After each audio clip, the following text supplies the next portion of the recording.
Whoa, it's the CU Podcast.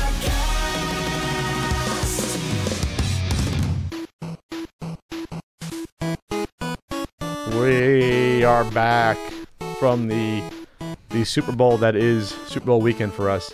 The Purge. It is all right to purge in Portland. We purged a lot. Didn't we, Ian? What did we purge?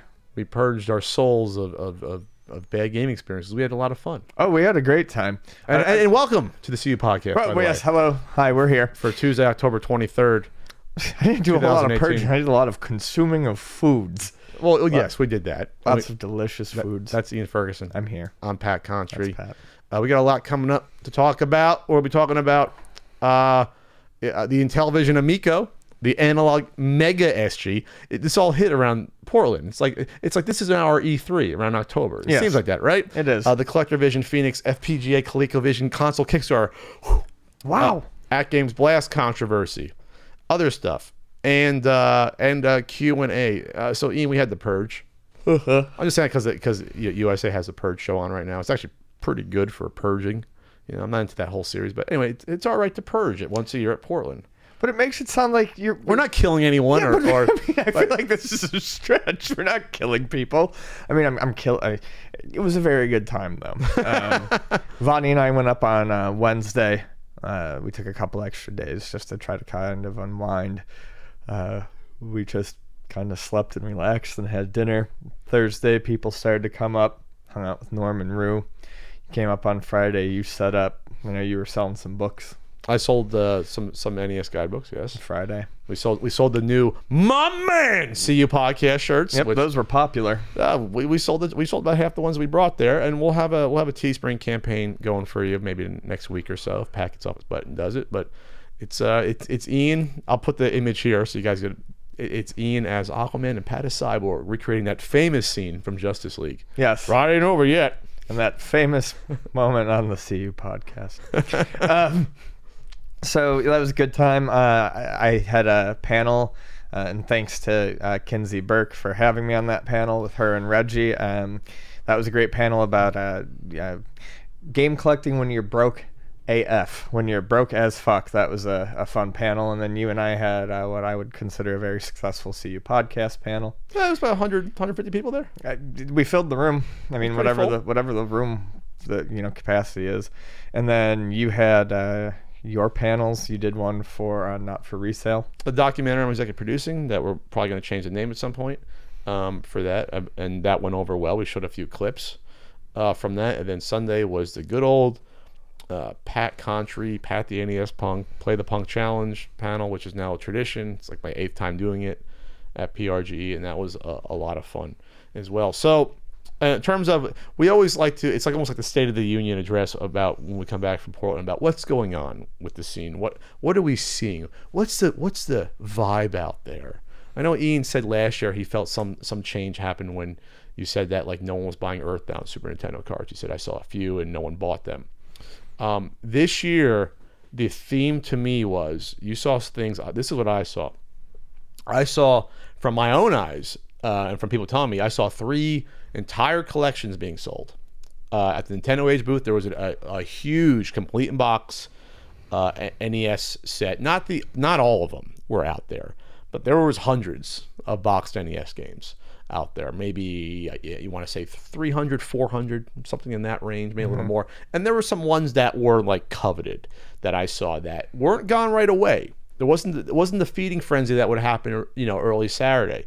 So the biggest one that stood out to me that I saw Base Load 4 out there, complete in box for $40. That's a rare game. That is not an easy to find game. And it was only $40. And that's what the cartridge cost for that game about, if I check a certain app. But it was still there in the afternoon. I was like, wow. I mean, if I was still in my craze of buying it, I probably should have bought that, because that's probably worth at least double that or more. And, like I said, you don't find it. I would have bought it if I didn't have the manual. Just to get the manual, it would have been worth it. But I saw that. So that was a collection being sold. Another vendor said on the slide, yeah, we're selling off, a collection of someone. It was a variety of things. It wasn't just one thing. And then our pal Charles, who sells there every year, tall glass of water, Mr. Handheld. I bought literally probably 60 handhelds off him the past 8 years. He's gotten some stuff off him.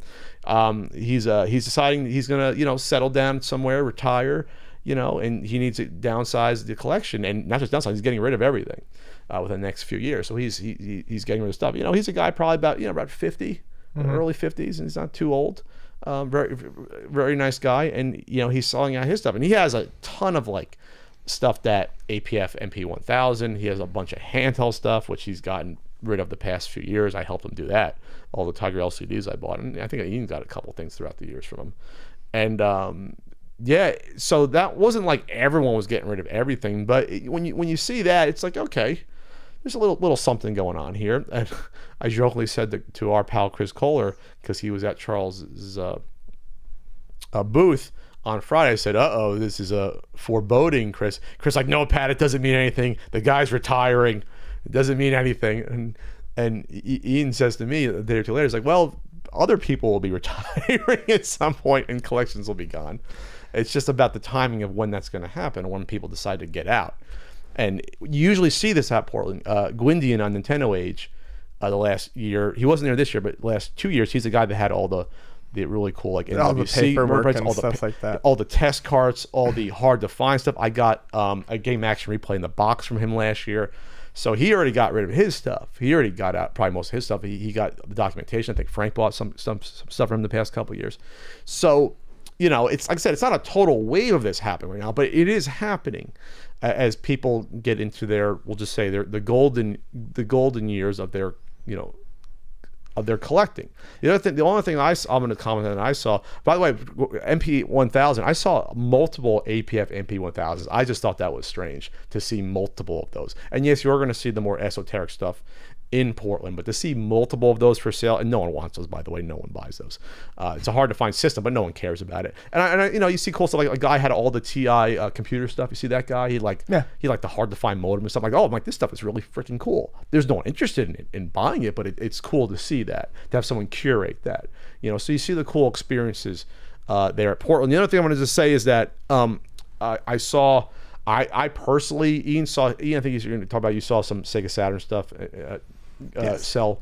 I didn't see the Super Nintendo stuff selling. I came back to a few vendors and looked at the uncommon and rare stuff in the case, and there was stuff like Earthbound, no one bought. Adventures of Batman and Robin, no one bought. Like the $60 to $150 games, like they were just sitting there. I just didn't see it move. I'm not saying none of it didn't. None of it moved. Some of it did, but I was just seeing like chunks of that stuff. You told me about the Musha. So as far as, I'll get to the Musha. Okay. So from what I saw, obviously I saw some people getting rid of stuff. There was the people retiring. I don't know that that's as foreboding, maybe as you will think. Well, I was saying that as a joke at the time. I'm sure. Yeah, I mean, we had there. Gwyndian did the retiring last year. Charles was retiring this year.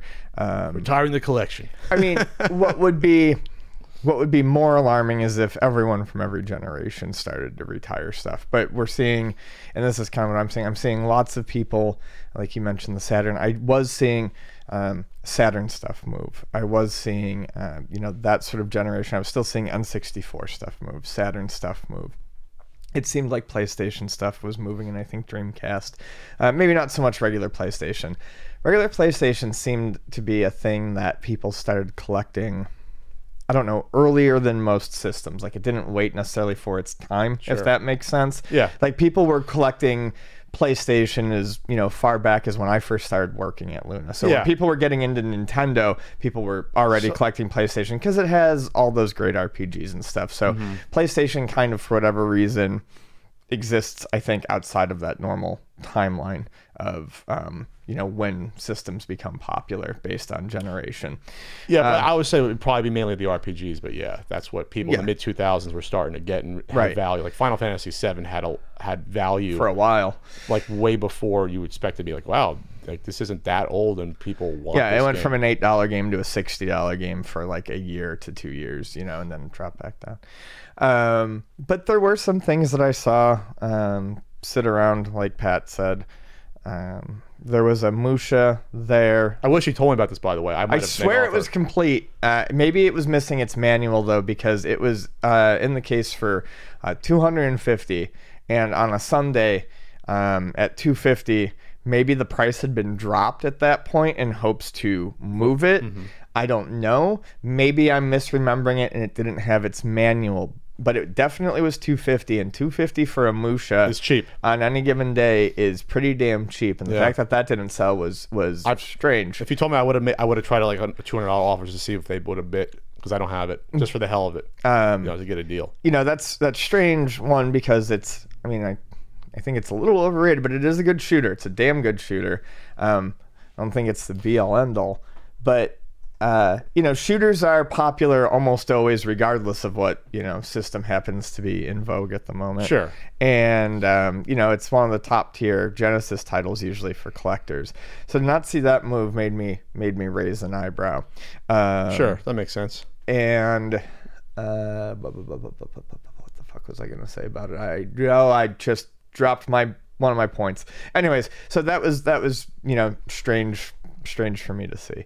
I saw I didn't see the Sunday Frenzy that I've seen in past years, maybe just because the mood has changed with that, where it's like you see the tables had like will slash the prices and do the giveaways, stuff like that. Didn't see that happening this year. I'm not saying maybe because vendors didn't want to do that. I'm sure vendors made out like bandits still. The vendors I talked to all said they did very well. And I think the reason why my personal reason for thinking there wasn't as big of a frenzy on Sunday is because Saturday was the frenzy. Saturday was insane from what I could see. And honestly, walking around Sunday, there was nothing to be frenzied over. A lot of the vendors that would normally have stuff to sell, it didn't look like there was any need for them to slash prices, or like for instance, Pink Gorilla had like nothing left at their booth. They had a shitload of stuff on Saturday. I saw a lot of vendors that normally have a lot of stuff at their booths had almost no stock on Sunday. So I can only assume, hopefully, that means they did well. I do feel like, personally, and I mean, I don't know if there's a good way to verify it, but I'd like to know. I feel like, just looking around, it did seem like whatever they were buying, and it might not have been, the retro stuff, the or NES, probably certainly not the computer stuff, etc. But it did seem like I saw more people buying and more people walking around with stuff this year than I did last year. Last year definitely felt far more different. If I look at the 4 or 5 PRGs that I've done, last year felt the most different. So maybe the transition from last year, where now you said people are buying these slightly newer systems from the 90s versus the 80s. Yeah, maybe last year the hive mind didn't know what the hell to do, but this year maybe people have kind of transitioned more to something else. But those are more limited markets when you're talking about Saturn collecting. You're talking about higher price points, less games to go around. This could be sort of just, this is the one place you can realize you can pick up those games, like at least in person, a lot of those like hard to find RPGs, and you know what I'm saying? If it brings people. You see a Snatcher out there? I didn't see a Snatcher. No, and I did see a couple titles on the Saturn in like triplicate. Yeah, it is. I saw like 4 copies of Shining in the Holy Ark, which is great, which means that's probably being overpriced right now. But I did see a lot of like the smaller Saturn titles moving. That's the shit that Bonnie lives for too.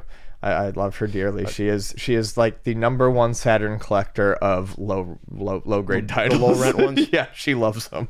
I'll probably end up selling my stuff to her then next year.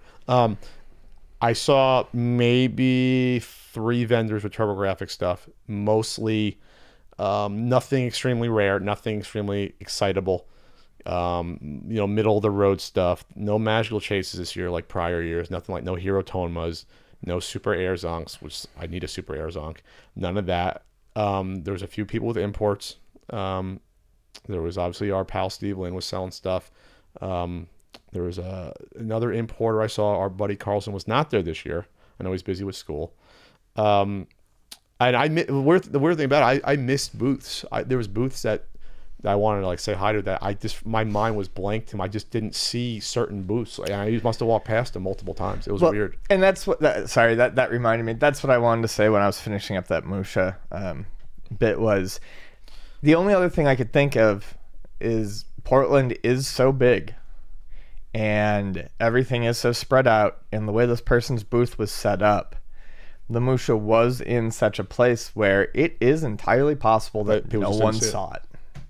I mean, 100% entirely possible. Because it wasn't like it was in a case, but it was like in a case with a couple other odd rarities, and I think there's like a couple like other like loose carts in there, but then I think there's also like a Super Nintendo game, and it was like it was on a side like where you had to go through like a narrow walkway. It was. I love Portland, but it's big, and if your booth isn't set up, your booth isn't set up like perfectly for maximum coverage of that stuff, you might just not be selling stuff because no one's seeing it. So I spent only $30 this year on stuff. I bought there in the little swap meet runoff area. I didn't even see that. I mean, I saw it, but I didn't go in there. There was a little side room with with about 10 extra vendors about. Yeah. One's PRG swap area. One was from San Diego. One had some PC Engine stuff. There was a guy that had computer stuff, Coco stuff, which I know nothing about. I know nothing about Tandy stuff. I don't know nothing about TRS-80, any of that stuff. But I bought, there was an Infocom Sea Stalker TRS-80 version, album version. My sister had the IBM/Tandy, box version. Only $5. I was like, that's a deal and a half for that. And I bought Infidel by Infocom, which I never saw before, but it looked funny. It's a funny name. It has all the feelies. Then I got like a Tandy like Rampage in the blister pack for $5. The car. I was like, that's okay. That's really what I bought. I might have bought like other little things, but it was just sort of like, walking around talking to people. I saw the WADA game grading booth. I wish I had seen them. I would have liked to have chatted with them again. They're very nice. But see, that's exactly what I'm talking about with Portland.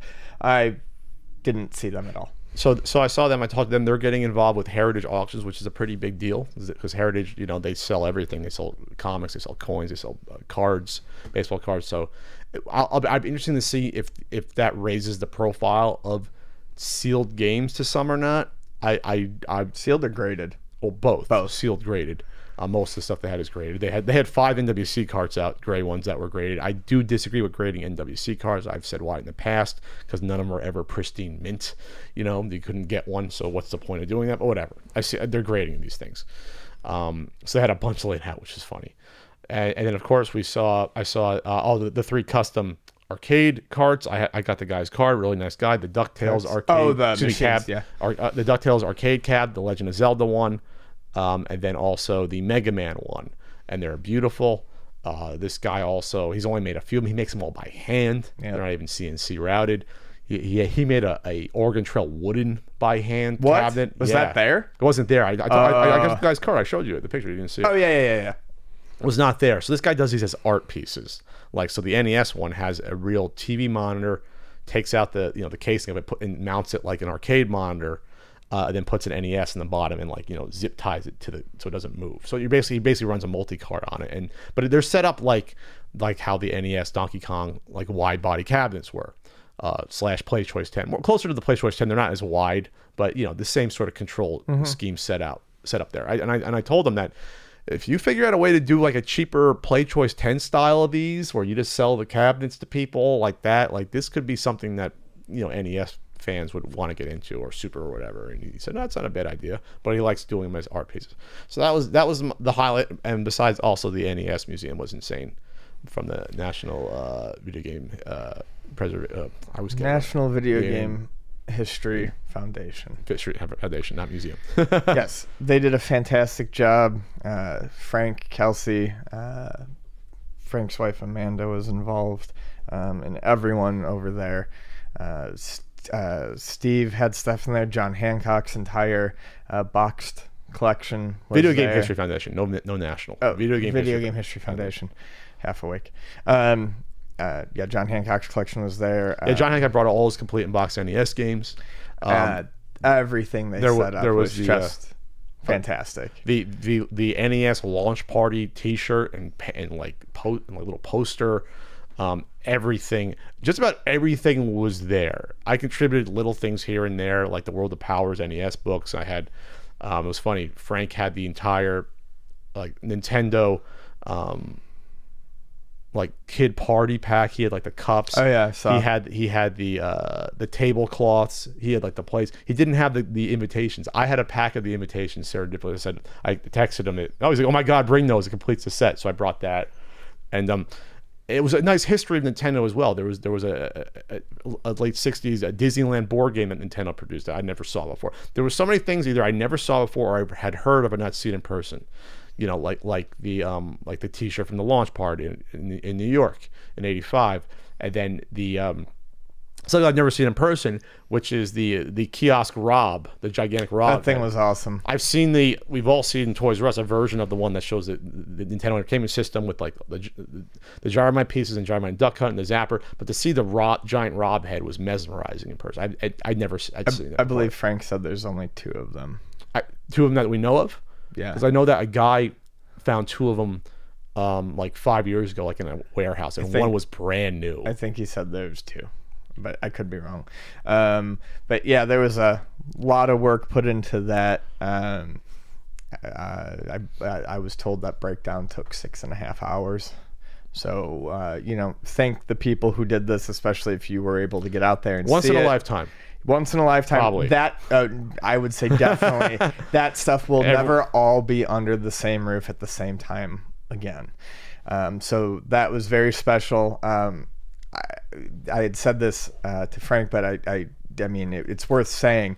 It was a very cool experience. I consider myself someone who, especially through retail, I've just been burnt out on the NES for so long, and I walked in and, walking along the Nintendo timeline, it was really cool. And as I'm walking along the Nintendo timeline, there were 2 interesting things that happened that stuck out for me. One was I saw a 13-year-old kid basically taking his mom along and explaining the history of the Nintendo to his mom, wow, which was really cool.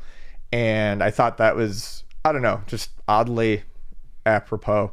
And 2, I found myself getting excited looking at stuff again. A lot of it that I knew about but hadn't seen in person, but that I was like interested in seeing in like 99 and 2000 when I was on the internet. I found myself getting excited about Nintendo stuff again, just seeing it for the first time in maybe a decade. Yeah. It was really, really cool, and it brought back some of that, I don't know, that excitement. And that TSR's NES Archive excitement. Yeah, exactly. And that Discovery. That's that's a Herculean task. And I can tell you the moment it happened. It happened when I looked at the little monitor displaying the test cartridge display screen with that black background and the colorful Nintendo logo thing, and it's got the zooming stars in the back. Okay. And something about that display. And it's kind of the same with like the intros for all the black box games. It just screams Nintendo to me. Sure. And that reminded me, it's like everything I really loved about Nintendo was all those 3 early years of Nintendo. There was just something very specific about that aesthetic and that style that I liked. And it grabbed me. They did a great job of conveying everything. They had games to play. They had a red tent Nintendo VS cabinet with Balloon Fight in it, which I didn't know was a double screen vertical, which makes the game so much better. I was like, wow, that's brilliant. That should be on the eShop, or they should put that out. But no, it was a great time. It was fun to see everyone come out there.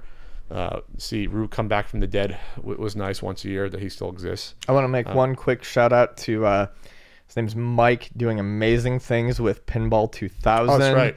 Pinball 2000, if you're unaware, was a brief attempt at bringing pinball back to the masses in 99-2000. They did 2 tables, Revenge from Mars, and the first one was Star Wars Episode 1. It used a CRT TV to project a sort of hologram onto the playfield. Without getting too in-depth in it, this guy is making his own custom kit with it, created a whole new playfield, and using he's doing all sorts of crazy things. I got a chance to play it.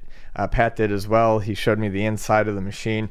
What he's doing with this is incredible. So it's always fun to see the new things that they're doing with old stuff at this convention, whether it's homebrews or doing new stuff with old pinball. That's really some of the that's just what makes Portland great. Yeah, and there's always a new announcement and things happening at Portland. Like last year was like the saving of the SimCity NES prototype card. Like that was like the big deal. That was fun. So I guess we can go into our first topic that we covered at our panel at PRGE. Actually, no, we didn't do that. We'll go to that afterwards. We're going to cover a topic that was this was actually announced or spoken about, I believe, while we were doing our we were doing our panel podcast panel by friend of the show, Tommy Tallarico. So we spoke about the Intellivision new console a couple months back, and what the prospects were about it. And at the time, you know, we gave our thoughts about it being, well, what does the Intellivision really mean in this day and age? Is this going to be like an Atari VCS deal? And at the time, I remember, you know, Tommy waded into the topics and was talking to people and was like, just wait until you see what we have to reveal. Just wait and you'll get it. Wait and you'll get it. And the rumors were always that this was going to be something geared to either educational or geared towards a younger crowd. That was always the sort of rumor. So they revealed, Ian, Tommy and friends, the team at Intellivision, who had a couple booths there, revealed the Intellivision Amico. Yes. So the Intellivision Amico is not slated until a release 2 years from now in October 2020. So this is going to be geared towards, I guess, the family video game market. One of the biggest, I guess, surprises to me about it is that no game is going to be rated above, it was an E10? Correct. So 10-year-old. So not even like teenage, not even like, you know. So no game will be above E10, and all games will be 2D, is what they're saying. And before we go further, initially that seemed very strange to me. However, when you look at the games that they immediately start talking about, such as reimaginings of things like Pong, Centipede, Burger Time, and games like that, it's hard to say. It seems like they're going for a very retro feel on the games here, almost more retro than, say, like a current indie game. You also have to be, also be budget minded, especially getting to the game cost. Sure. Not being 3D keeps the cost down. No. My thing is, so I'm just saying 2D, and then you talk about what they're trying to do. I feel like, for one reason, that's kid friendly. For another reason, I feel like it's just something that they're not really going to have to worry about if they're really trying to like stick to this modern but simple Atari, a television, super flashback. Yeah, I mean that sort of thing. If that's the model of game they're going for, it probably won't be too. You can still do adventure games. You can still do platformers. You can still do puzzlers. You can still do that stuff without it being kiddie. You can still keep it at E10. So basically, I mean, other than stuff, I mean, when you look back at like it, I think I understand it only because when you look at something like the Intellivision, nothing on the original Intellivision would have been teen anyways. So I think that's the point. So the plan is just there's a couple press releases we were sent. There's also a 4-minute, really slick trailer. All of these things have slick trailers, VCS, Polymega. Retails between $149 and $179. North American, United Kingdom, and European release date will be 10/10/2020. Oh, it comes together.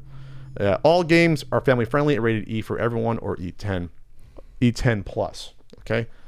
Every game version on the console is exclusive. We'll get into that. Mm-hmm. Quality over quantity. Balanced gameplay and design for equal opportunity gaming. Trademark for all. Okay, I'm not sure what that is. All games were downloadable in between $3 and $8. No DLC content or add-ons or in-app purchases. Mm-hmm. Launched to include several built-in imagined Intellivision classics pre-installed in every console and over 20 games. Imagined Intellivision classics. And imagined because most people haven't played them. And over 20 games, including both reimagined industry classics and brand new exclusive titles via the Intellivision online store. Let's just stick with that for now. Okay. That part of that. So we talked about the E for everyone. It makes sense if you want to gear this towards families. I kept talking about bringing family gaming back, bringing this back, even though we'll get into why that could be erroneous since Nintendo's been doing that forever. That was my big point. Let's talk about that now. So I wasn't at the panel to announce it, but one of the sticking points was that these other consoles, they have games that have violence in them, games that aren't kid friendly necessarily, but that kids can maybe see by accident. But there are a lot of children titles on these other consoles. Even PS4, there's titles out there for kids. As a person who works in retail, I will admit that it's very frustrating to sell anything on the PS4 or Xbox One to kids, especially if you're looking in used games. It is. However, the Nintendo exists. Sure. This is kind of the point that I made last time. This is not to be harsh, but we cannot just keep saying that there is, there's no kid-friendly systems on the market. There's no family-friendly systems on the market when the Switch exists. Nintendo's existed forever. Nintendo fills that niche.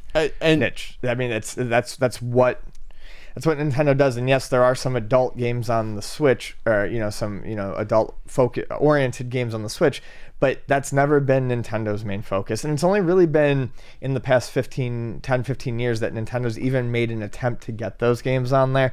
That's a concession to the adult gamer that Nintendo has done. Nintendo's not making concessions to kid gamers. They're making concessions to adult gamers. So that reason to me does not float. That's not a reason for. Sure, but regardless though, if I have a family and kids, I can go on the PlayStation Store, Xbox Live Arcade. I can find them games to play. I could. Sure. Yes, you can. It may not be in the total abundance that we're talking about, but I can find them. I could find them packs of Intellivision games to play and Atari games that were released on these consoles. You know what I mean? I'm saying these things exist. It's just how much work are parents going to do to seek it out. And conversely, if I'm a parent, there's a way to keep my kid from buying violent games. I can watch what they're doing. They don't have my credit card information, hopefully, if they're 8 years old. Right. They're not going to be able to walk into a Toys R Us and buy, GTA 5. They won't be able to. They don't have it. Again, they don't have they have cash. The teller shouldn't be selling that. Well, there's no more Toys R Us's. But you see what I'm saying, though? There's some boundaries in place when it comes to this stuff already. But I see the point. Not having to worry about it at all. Like, hands off. Let's not worry about it. This is a console. They can only get these sort of games, and that's it. I do see the appeal of that to some. Now, family friendly and cheap. Now, that's a combo that's perhaps different than say something like the Switch. But I don't know. The whole overlooking that there is a family friendly console. 180 isn't a cheap console.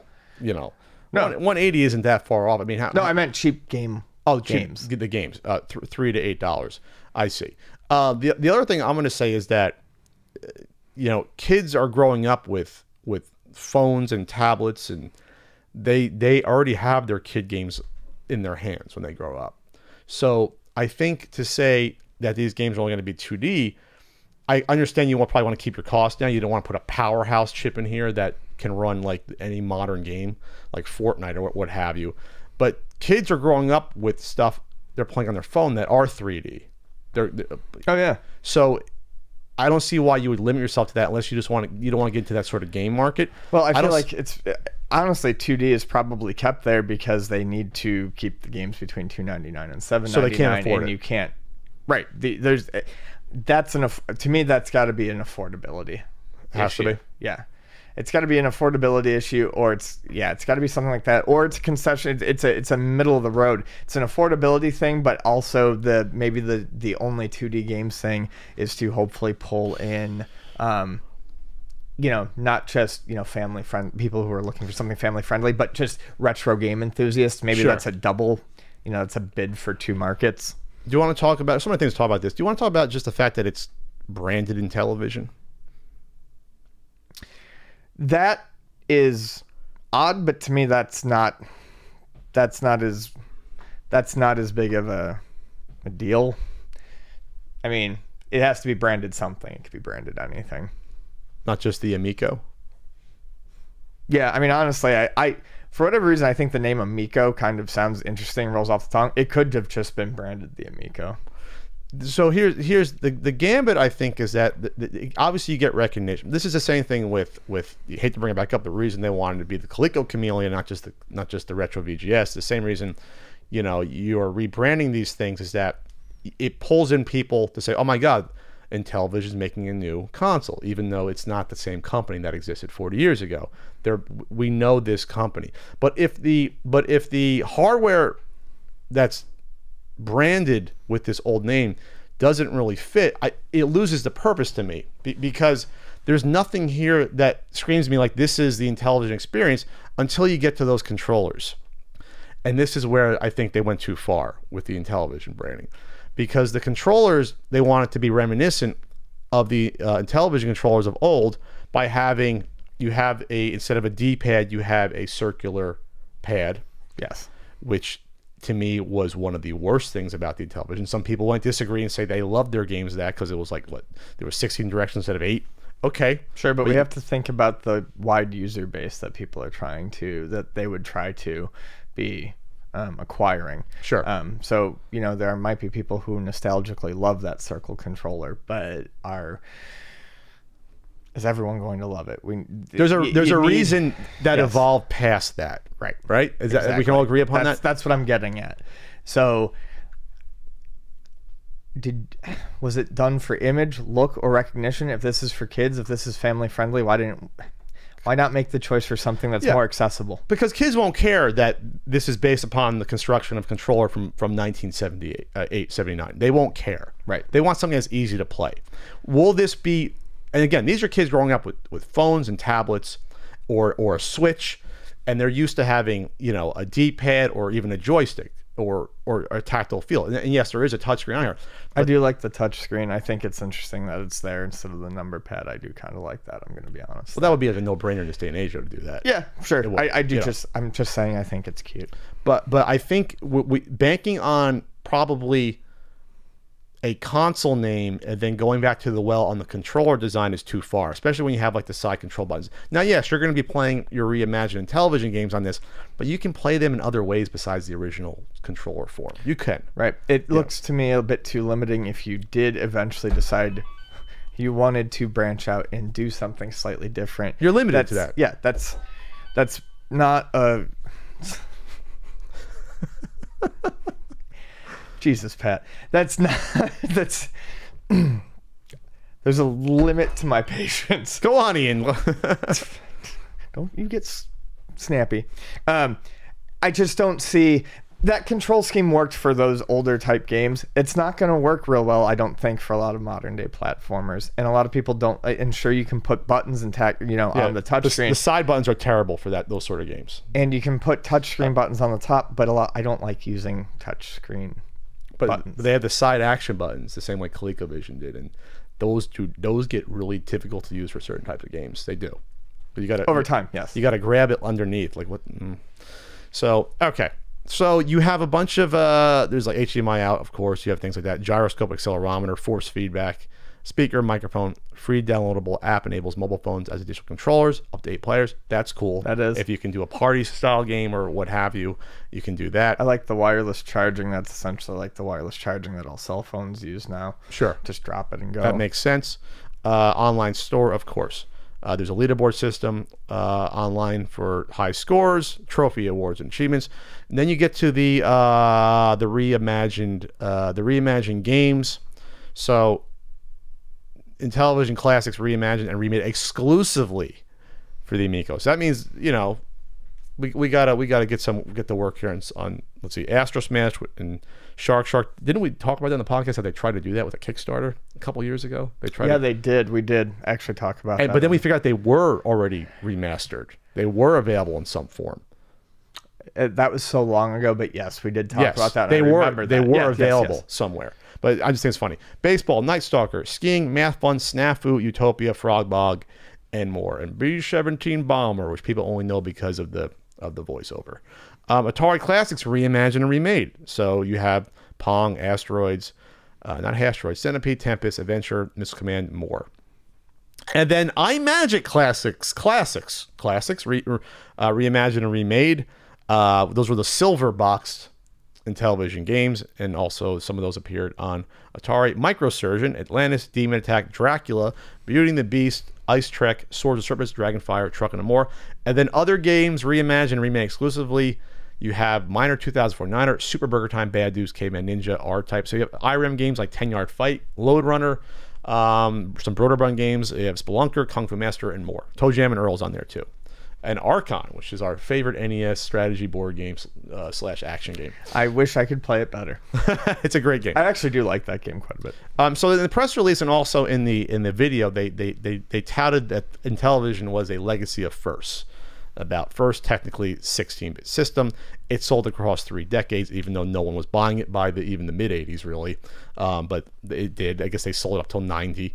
The directional thumb pad that became the D-pad, pause feature, sports games that were licensed for the first time, the first games you can buy online because they had the little modem thingamajobber, so things like that.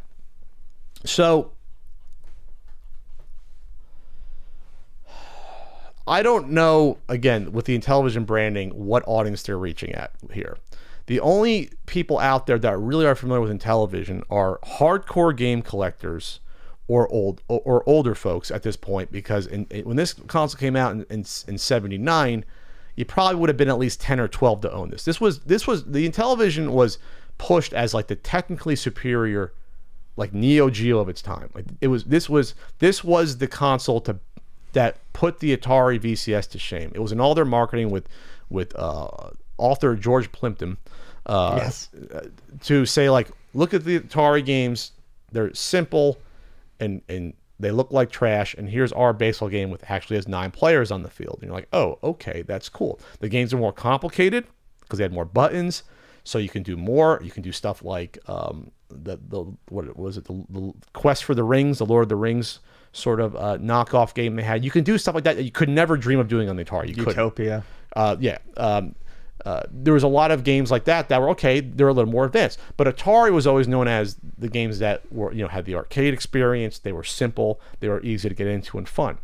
So when you're branding it Intellivision, I would think that would not be the simple children's game just on its face in terms of the branding, because that's not exactly how it was pushed and touted and thought about. Not thought about to this day as a console that was friendly towards children. It wasn't. The Intellivision. It wasn't. They didn't have all the kid-friendly arcade games that you had in the Atari. So, to me, again, there's a disconnect there in the branding, but that's not the biggest deal to me with that. Yeah, I'm less hung up on the branding just because the kids aren't going to know one way or another, so it's not going to matter.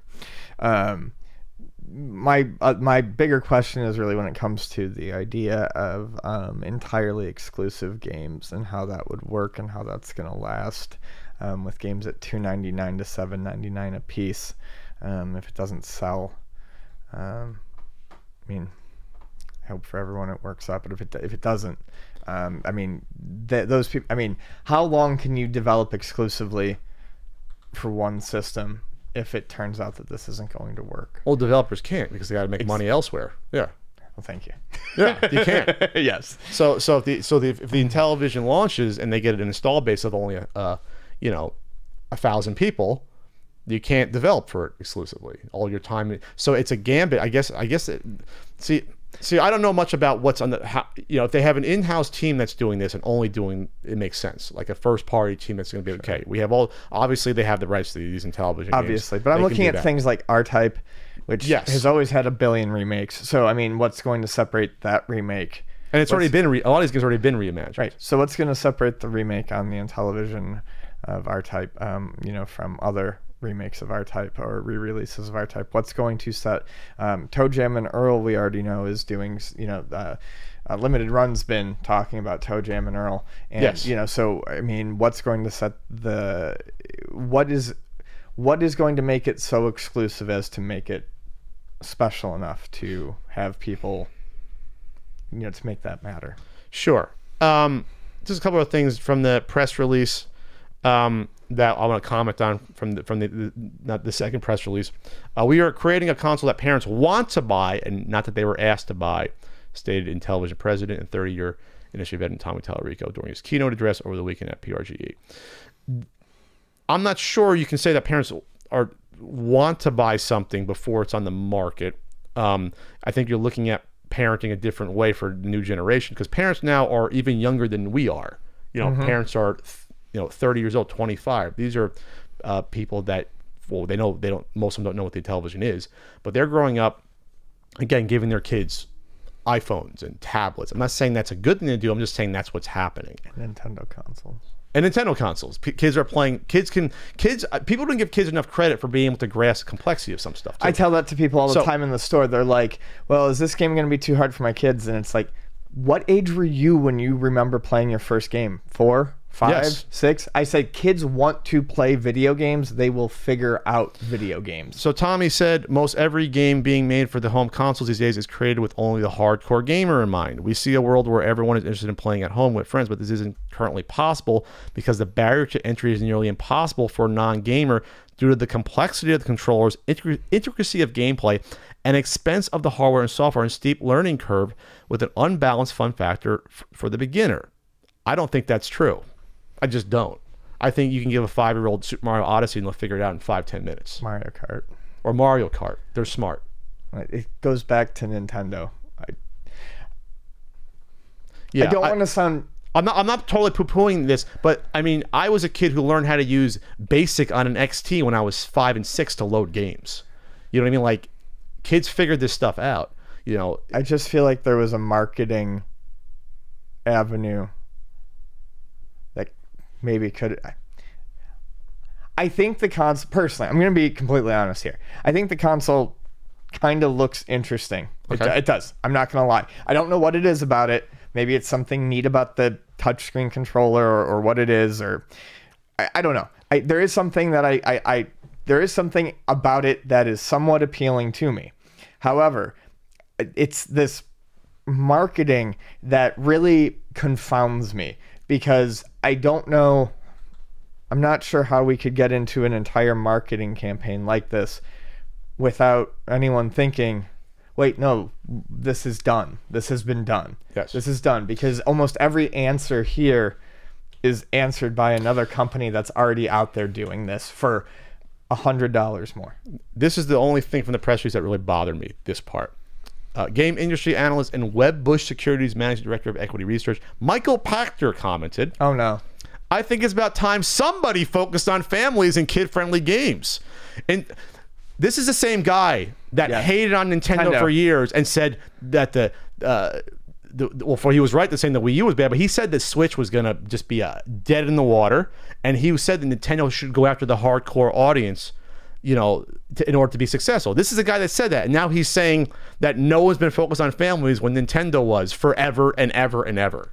So that rubs you in the wrong way. Michael Pachter, by the way, is wrong most of the time on stuff. Yeah. He's just a guy that was on game trailers, 8-9 years ago. That And I'm shows up at some just conventions. sitting here now realizing that people are going to say we're being Nintendo fanboys. We're here. not. But I'm really not in this instance. It's just... But Nintendo's a console everyone's been knocked for being too kiddie forever. Yes. And ever. And ever. And now... And now they're not anymore, apparently. Now No they're one's not doing it. kiddie enough. Yeah. So, all right. Anything else to add to this? Like I said, I don't know if this is going to be a success or not. There's a team behind this of people from the industry. There's a laundry list of people. So they have There this. are some good names behind it. There's a laundry list lined up, which is great. That's good to hear. That's always good when you have a list of people that you can say, okay, these guys have published games in the past. These guys have worked on stuff that's actually shipped. So that's good. I feel like there's a solid team behind it. I feel like there are some interesting ideas to it. I just wish there was no connection of any nostalgic base that has almost no reason for it to exist in this day and age. They start the trailer with the Intellivision Running Man, which no one knows what that is when they see that. So it's You're right. It's a weird mishmash. If it's trying, like I said earlier, it's trying to appeal to two very different target demographics. families and people that are nostalgic for the Intellivision, which are two entirely different groups of people at this day and age. There you go. It just is. Okay. So we'll see what happens in 2 years. I'm sure we'll get a lot more announcements. We're going to get a lot more changes. My advice is this. Drop the Intellivision style controller. Drop it immediately. There's no reason for that to be there except or offered separately just for the Intellivision games for that small part of the audience that wants to play Do that. it separately. Put a controller on there with it. I mean, design a controller with a touchpad as well and put the same buttons, but You don't want a 4-year-old trying to wrangle an Intellivision style controller with grip buttons and that. You want the kid to play something they're already familiar with or know about and not have to relearn a controller scheme that thankfully died out by 1980. There's a reason why no one continued that style of controller afterwards. all Right, that's it. Moving on. Hi, it's Ian here from the CU Podcast, and Pat and I are proud to partner with Quip. One of the most important things we do is wake up, clean ourselves up, scrub our teeth down every morning Yes. and evening. And, you know, a lot of us don't do it right or don't do it long enough. Quip's here with their new toothbrush, with their sonic scrubbing action, and it's fantastic. Better designed electric toothbrush created by dentists and designers. It's massaging, it's deep cleaning, and it gets in there and really gets the job done. It has a 2-minute timer. Helps you make sure you're getting everything done and you're brushing for long enough, with 30-second pulses to let you know, so you can hit every quadrant of your mouth. Sensitive sonic vibrations, Ian, and they're gentle enough on your gums. Correct. The bristles on these are super, super soft. So at first you're like, what is this? And you're like, oh, I see what's going on here. It's soothing. It's soothing. It gets in there, you won't have those bleeding gums like my dentist used to do to me when I was 4 years old, scrubbing too hard. If you didn't have to rush off to your job, it might almost put you back to sleep. The Quip comes with a multi-use cover. Basically, it's a holster. It can also be used for travel. You can flip it around and pop it on the top for travel. The brush heads and toothpaste are automatically delivered on a 3-month schedule for $5. You get enough toothpaste for 3 months. For $25, you get the if you go to getquip.com/cu podcast, for $20 you get your first refill pack for free and a Quip toothbrush. That's your first refill pack for free at getquip.com/cu podcast. GETQUIP.com. Get, brush, and massage those gums. They do a lot for you. They deserve a break sometimes. We're proud to be partnering, Ian, with Robinhood. That's the stock and investment app. Lets you buy and sell stocks, ETFs, options, and cryptocurrency, all commission free. They strive to make financial services work for everyone, not just the wealthy. Non-intimidating way for stock market newcomers to invest for the first time with true confidence. A simple, sleek layout. Get what you need, your stocks, you click on it, you see the trends, you see what's going on, you get some advice, and you can buy and sell. The best part about it, there's no commission fees. Other brokerages charge up to $10 for every trade, but Robinhood doesn't charge commission fees. You trade stocks and keep all your profits. It's easy to understand charts and market data. Just place a trade in just 4 taps from your smartphone. You're eating some ramen, Ian. You want to see what's going on with Bitcoin? You can say, all right, I want to buy some Bitcoin right now while I'm eating my ramen. There, right, done. Whoa. 4 clicks, right? 4 clicks. Before you get your ramen delivered to you at the table. The web platform lets you view stock collections, 100 most popular sectors like entertainment and social media, and curated categories like female CEOs and analyst ratings of buy, hold, and sell for every stock.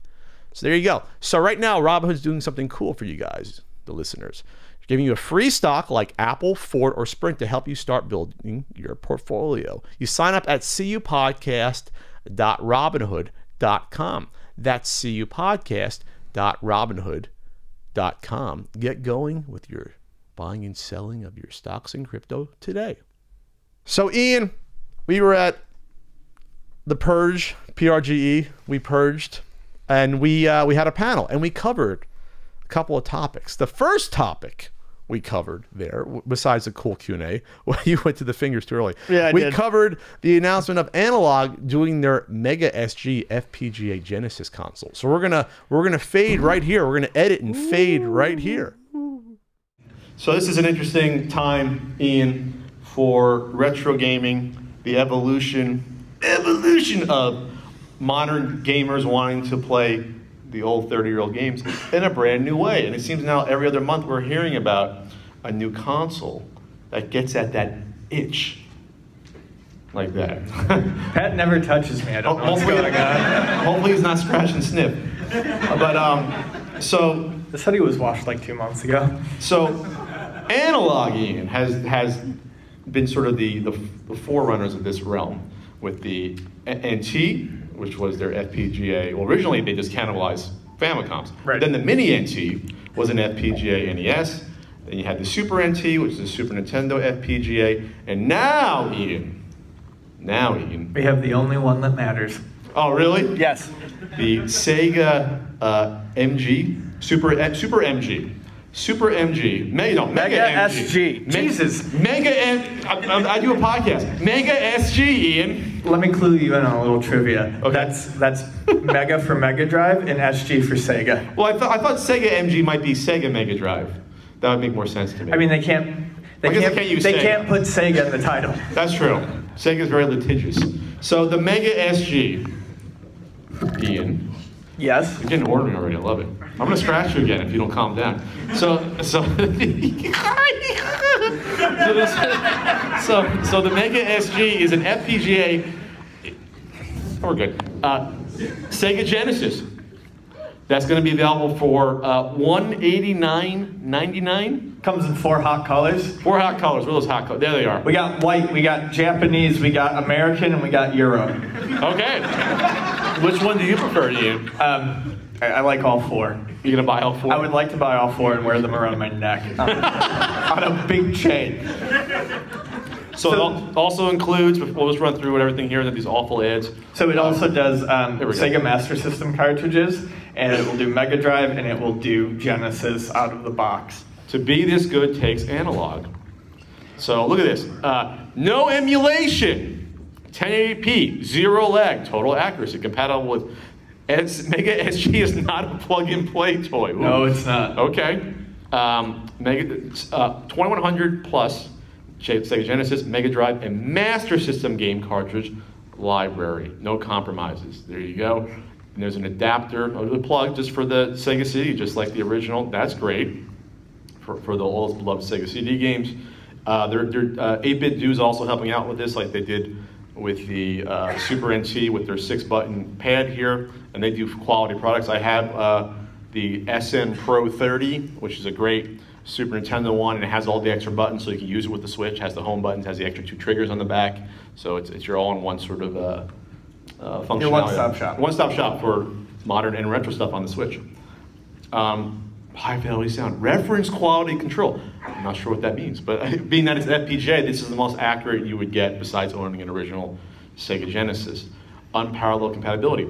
So they're also doing these interesting little plastic card adapter shells to fit in the system, and it's going to come with one for the Sega Master System when you order this. Right. So that's great. So really you're getting 2 systems right out of the box, right there, for $190.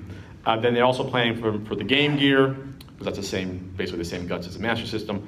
The cards, the SG-1000, and then the 3000, which I think is interesting. I actually think that's kind of one So of the neatest things. Because we're just going to cover everything, and maybe 32X we'll get into, but we're just going to cover all the Sega systems up to, you know, the Genesis. So that's cool. The SG-1000 is pretty interesting because those aren't exactly cheap to find. And when you do, I mean, you're going to pay a lot of shipping. So that's interesting. That should open up a whole library for a lot of people who maybe have never experienced it.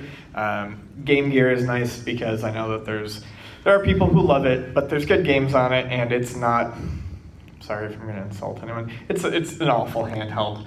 And I love handhelds. I mean, that's my bread and butter, and I like some shitty handhelds, but I can't do the Game Gear.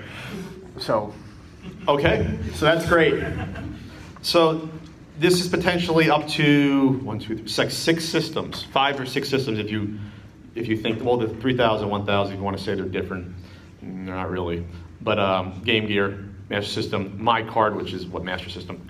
So it's interesting. So they're going to come out next year, sold separately, those other ones. Can you do me a favor? Can you scroll back up a little bit? Scroll. Where do you want to go? Keep going. Keep going. Keep going. Who designed that? Who made that? What, you don't like the black lettering on? GeoCities bullshit. That is awful. That is miserable. They're not a scumbag seller of the week, though. No, they're not, but that is scumbag seller of the week quality web design. I want a review copy of this. Or I do too. Don't ruin our relationship. Maybe they'll like my sassy attitude. That is awful. This is probably worse, though. That's not good either. That's probably worse to me. They make great products, but that's bad design. So here's the 8-bit M30. So they have the SN30, which is the same version for Super Nintendo. They look great. The contours on that are fantastic. Sexy, right? Sleek. It would make a good bar soap. Keep it PG-13. PG-13. So here's your tech specs here. Scanline options, scalar options. You can stretch it out. There you go. SD card firmware updating. So I wonder if that means someone will unlock that for ROMs. We don't know, but probably. They'll unlock the heck out of it. Probably. Hopefully for Sega CD, and I'm hoping eventually we'll get 32X support. Yeah, I don't see why they wouldn't be able to do that. They'll have the firmware update. From the magic of good old Kevtris, who also worked on the NT and the Super NT.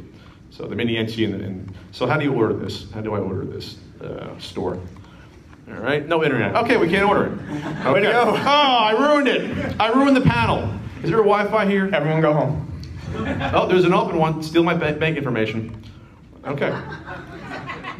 Well, here's an article about it. So, Ian, are you in the market for this at $190? I thought you said the shipping was a little pricey. I believe the shipping is $40, which that's kind of. I mean, I'm not going to buy Wi-Fi, so we're not doing that. That's silly, $40 shipping. I think that was just done so they could release it and say that it was under $200, but I think that puts it at about $210. That's really about $210 because there's no way it's costing $40 to ship that. You don't think so? Or what are you calling an Analogue for their shipping practices? I mean, I'm doing it because you agreed with me last night that that was bogus, but you're letting me. I don't recall that conversation, Ian. This is Pat throwing you under the bus right now in front of the live crowd. Pat is throwing me under the bus. Yes, I'm calling them out. Oh yeah, well, okay. Hello, Analogue. Your shipping is bad. Your website's not great. Your products are fantastic. Yes. For a box that size, this should not be that much bigger than the Super NT. It should not cost priority shipping more than, I'll be generous, $15 to $20 to ship this. It should not cost more. But it's so cute. It's adorable. I can't stay mad at it for long. Can't steal a meta Analogue, baby. So, please, TurboGrafx in the future. That would be great. So there were some shots fired on the official Analogue account at a certain other console right now that is struggling that we spoke about. They said this is no, and I'm almost directly quoting, no hybrid emulation bullshit. That was the official Analogue Twitter account. I don't know who they could be talking about, Ian. I have no idea who that is. No clue. So this is going to come out. It's going to do well. I'm not sure it'll do as well as the Super, but it'll still do well enough. And then now you'll have a new... That highly overrated system. Ooh. Now it's highly overrated, not just overrated, the Super Nintendo. So I think year after year, you might have a new one until we run out of these. You know, the magic of Kevtris will keep writing those FPGAs. I'm really hoping for a PC engine. I think that's the final frontier, right? Or a Neo Geo one. That could be interesting. I hear a whoa. I was like, whoa, wait a second. And I have it cost $1,000? That'd be great. So yeah, I think we're getting there. So now I think we're peaking when it comes to the options to play these old systems with backwards compatibility, because now you have all the flash cards for all these systems. You have these FPGA systems coming out. We have 3 of the major retro systems available. You can mod your old ones to play. You can get your little boxes you set up to your, what are those, the $400 thing that you like? Oh, the FrameMeister. The FrameMeister's out there, and now you have companies like you have the GameCube one from Eon Gaming to make an adapter for HDMI, pound cables, just as on limited run the past 3 days, their PS1/PS2 HDMI cable. And it's just I think it's like $30, $40, and that's all you need. And it gets the job done, and it converts the signal to HD. So we have now several ways to do this. So I think, though, for people that want this FPGA, though, this is going to be sort of obviously it's going to be the gold standard, because this is better than software emulation. So Retro Freak, Retron 5, Polymerga, this is a better solution for most people that want that accurate quality. And this is all new hardware. This should last longer than a crusty Sega Genesis from 30 years ago. So, if we get a whole line of these, that could be the solution in the long run. I'm talking about next 30, 40 years. Like, this is going to be how people play these systems if they want to use the original physical cartridges. Right. So, anything else to add, Ian, besides changing your short set because you're so in love with this? No. We're going to fade back. And some great salient points made by Ian as usual. Pat was right on the money. Yep. I was surprised by someone threw a can of soda at us. They disagree with the point that I made, but we got through that. I lit it on fire and chucked it right back. So next up, we're going to talk about the ColecoVision Phoenix FPGA Colecovision console Kickstarter. Or we did talk about it already at PRGE. That's right. We're going to go back in time once more. Going back in time. So Ian, there's another FPGA console here. Now it's on Kickstarter. It's the ColecoVision Phoenix, an FPGA Colecovision console. This was like literally the day or two after the last podcast that this came out. So it's an FPGA ColecoVision. It exists. The prototype's out here. I first saw the prototype at Games for 81's convention, who's a part of ColecoVision, at Game On Expo. So this is a real thing. They have a prototype, hence why it can be on Kickstarter, so that's good. So there's 218 backers 2.5 weeks ago, almost $57,000 for this project. Here, as my wheel mouse. So there it is. There's the prototype. They're a functional prototype in a 3D printed case. Final will have an injector. I didn't realize it was going to be so small. That's crazy. FPGAs are cute and small. Well, they are. So you can use you can use your regular ColecoVision controller. I think you can use a Sega Genesis with the same port. I think you can, right? Can you do that? But then you need the buttons though anyway. Yeah, to play like Mousetrap and stuff. They got the same port as the NES controllers on Oh, there. there's NES controller ports. Okay, well there you go. So see, look at the size. It's like a quarter of the size. That's adorable. And ColecoVision is my favorite pre-NES console. I love the ColecoVision. ColecoVision's adorable. It's adorable. Region-free, 100% accurate, all ColecoVision games, HDMI output, digital audio out, special features, video enhanced compatibility built in. See, I don't know all about this stuff, about like the opcode, SGM stuff. I just know that it like unleashes the full power of the ColecoVision. You can do slightly more modern games. So I've seen like a video of like off its shirt. Yes, ColecoVision's like, I'm here, baby. I did see like a Gradius version on ColecoVision, and it looked respectable. Like it's not the NES one, but it's closer. I think ColecoVision, you're always going to be sort of that in between Atari, 2600, and NES, but it nudges it a little bit closer. It's not as awesome as the 5200, but the ColecoVision's got some pectorals. Yes, sure, doing their push-ups. So you have SD card firmware update, SD card slot, which means you probably can load ROMs in this sucker eventually. Original Super Nintendo port, there you go. Oh, there's built-in games. That I did not know. So you get the ColecoVision Phoenix video game system, you get the City Hunter and the Caverns of Death, exclusive packing game cards with a $50 value, and 10 homebrew games at $150 value. I don't know much about the ColecoVision homebrew scene. I'm assuming these are fun games.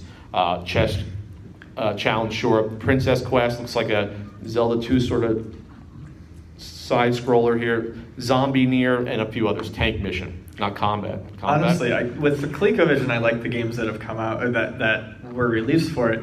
But the homebrew scene is something that I haven't touched with ColecoVision, and it's what interests me, I think, the most about it right now.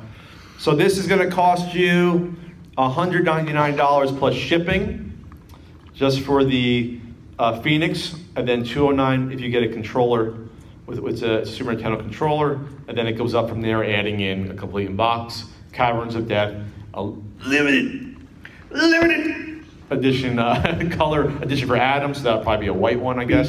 So here's the thing, Ian. This is a cool concept, obviously. It exists. This isn't like the Chameleon. This is a real product. Someone developed the FPGA. The assholes that currently own the Coleco license are involved with this, so that's a positive to me. Right. So they're pieces of trash. So the issue though is the fact that the end goal though is very high. It's $230,000. Sure. And at $200 a system, it's unsure if this is going to hit the goal. If you gun to my head, I'd say this would not hit the goal. So it's looking tough. A lot of Kickstarters can rally at the end. I've seen plenty of them do it. But I would imagine that there's probably a contingency plan here. I would hope. Yes, I have heard. I know a source close to this that says that there is a contingency plan.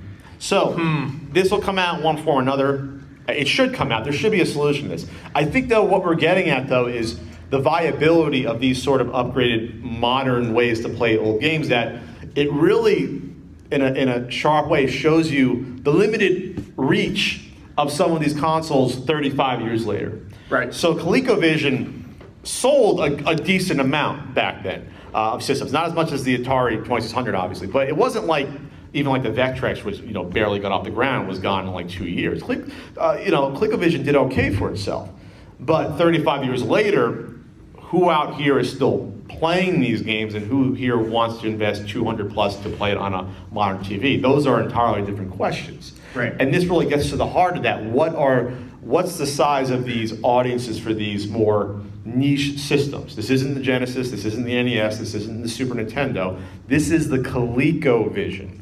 I mean, there's people, most people in this room were not alive when this was released. You know, you have to be at least 35 years old to have been around.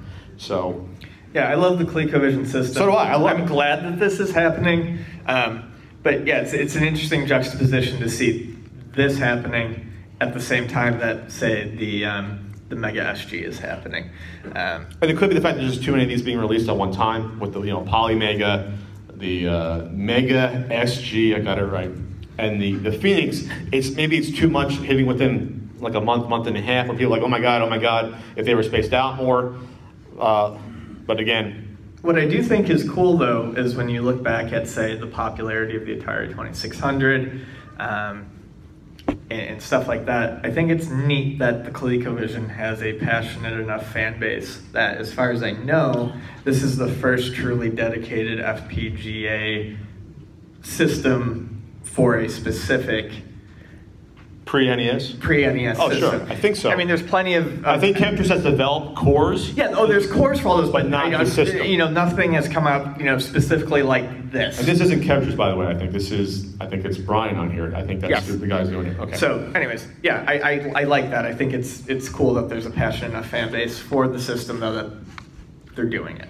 But 218 for this Kickstarter hit its goal. Pat math, you need... Pat math is not very good math. Like 1,200 people to back this at $200 each, right? Is that about it, right? What's the calculator on? But let's just say 1,200 people. And so that's 6 times the amount of people that are currently backing it.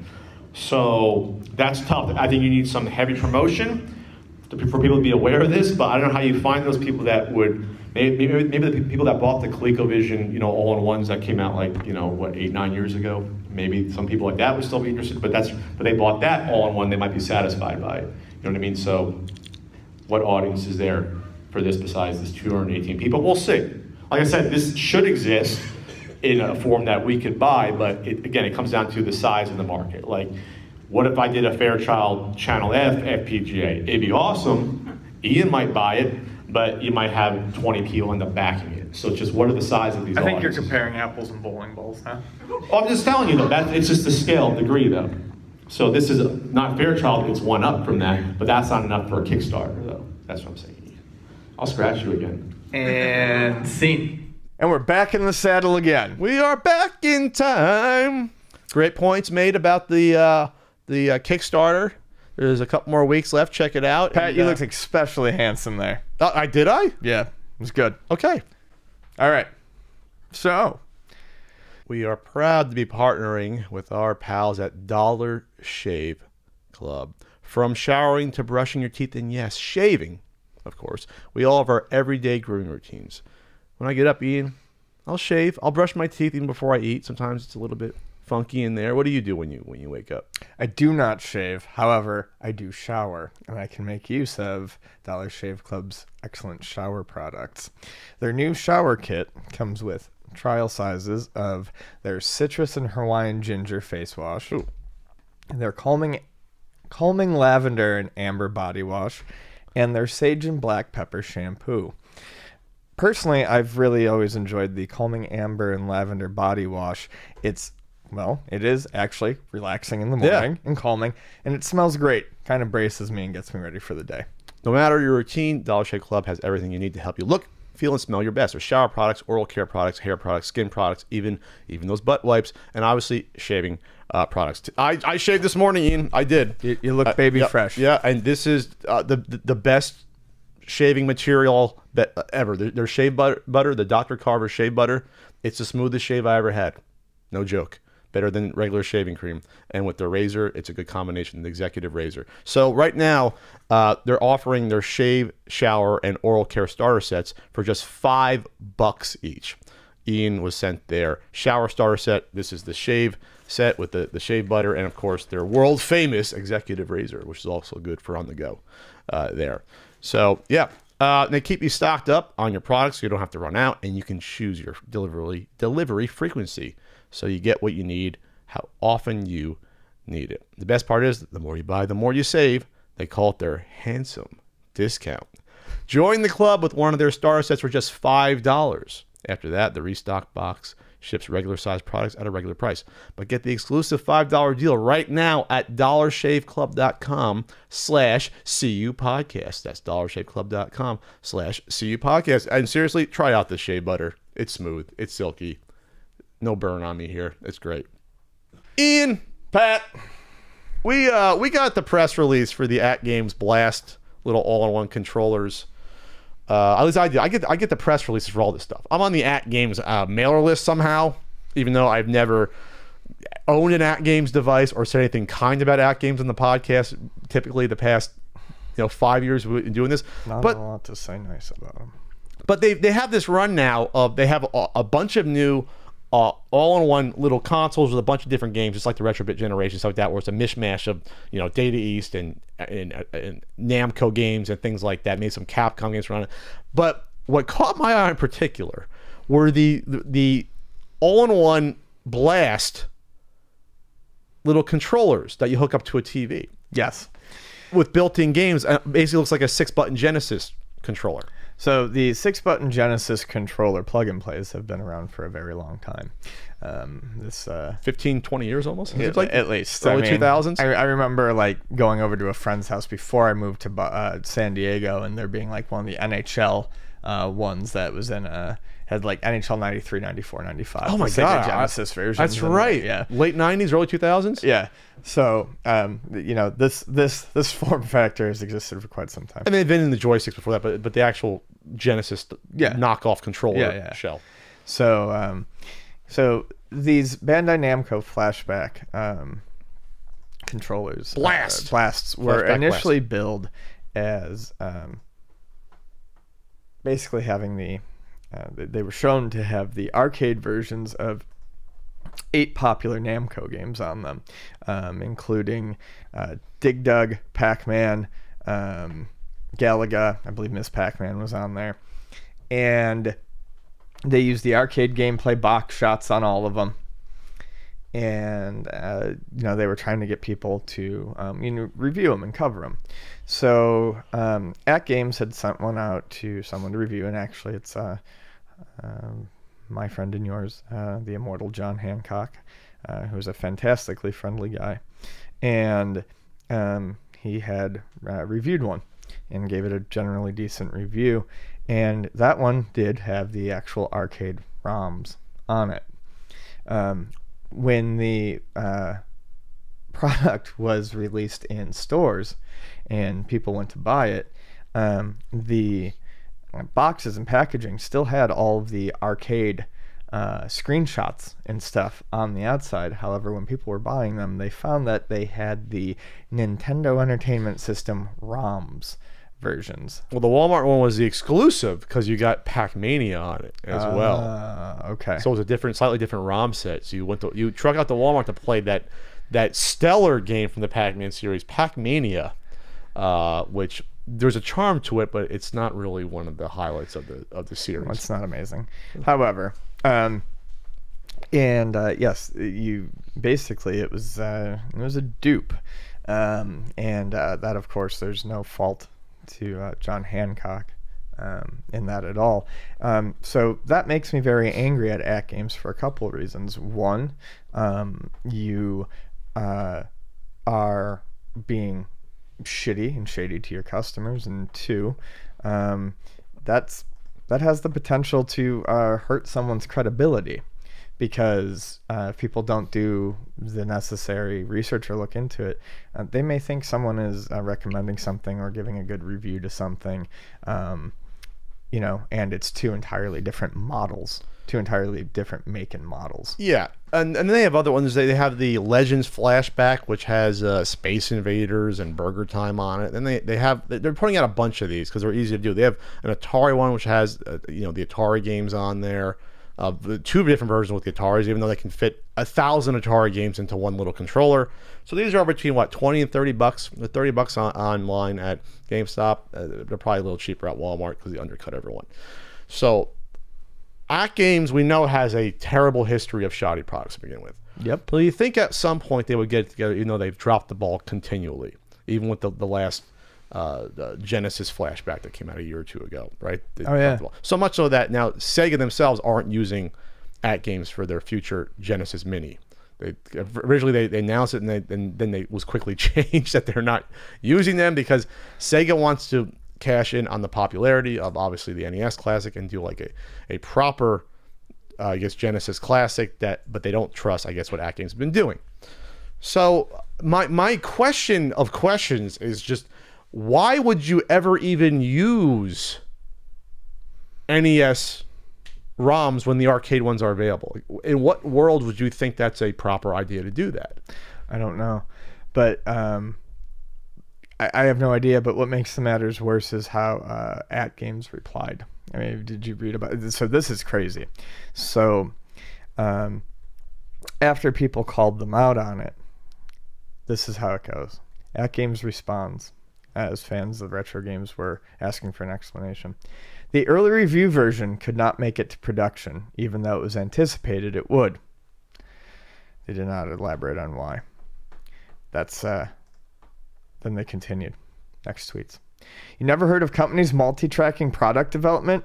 There have never been changes from earlier versions of products versus the retail release? It wrote to one user.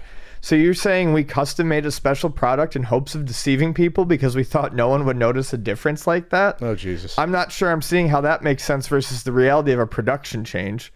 You clearly don't wish to discuss things reasonably and don't wish for the company to help with whatever issue you might have. So I guess you'll just continue making one-sided accusations. So that was in response to the big video. MLPs. That was Mad Little Pixel, yeah, who picked up the Walmart version with the NES ROMs. So it says in a later version it'll replace the home console versions with arcade versions, but then in the process, AtGames Twitter started blocking a bunch of people, including another YouTube reviewer. What YouTuber was that? Said that they were only blocking people who had crossed the line into harassment. I'm sure there were some people who were being harassing, but then they clarified that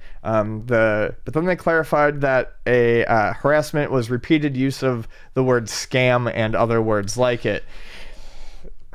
Is it a scam if it's false advertising, putting arcade ROMs on a box? I think the marketing department probably doesn't know what the production team is doing. You know what I mean? They just said, make us a box. You know what I mean? Like, I wouldn't put that on whoever actually was in Photoshop designing the box. You know, they don't know that there's two different sets of ROMs. I'm sure there's people in the company that found out, they were bewildered that they used two separate sets of ROMs for the same product. Like, I'm sure there was at least 4 different sets of massive miscommunication. But that's the problem, though. But it does not excuse what happened. Like I said, there are people's reputations on the line here. Where is the quality control? Before this shipped out, no one got one of these at AtGames and said, what the fuck? Why are these not the arcade ROMs? Shut it down? Maybe because no one knows that. I mean, maybe no one at AtGames really realizes this shit. I mean, or cares. We have to realize that at some point, the people, I mean, it's very true. The people who sell us this shit don't care about the shit they're selling. And that's the problem. And that's why AtGames has the reputation they have, obviously. Yes. The quality has never been really at the forefront. So it doesn't make sense for them to be purposely deceitful. It wouldn't have cost them less money. I mean, they don't want this sort of backlash. But it's very apparent they just don't give a fuck. They don't care because they know it's going to go into Walmart. People are going to say, oh, it's $20. I'm going to pick it up. And 95% of people are going to get it and not realize or care that it's the NES ROMs of these games instead of the superior and proper arcade And ROMs. The people who do care are going to go, well, fuck, that sucks. And then they're going to go, well, maybe I'll complain. And then 2 days later, the $20 trinket is going to be in a bin and they're never going to think about it again and never plug it in again. And then they're going to try to sell it at Luna Video Games. And then I'm going to say, no, I'm sorry, I can't buy it. And then they're going to put it in the freebie bin and someone's going to pick it up. And then that person will sell it at a flea market later. For $5. And then they'll get picked up and thrown in a dumpster where it eventually belongs.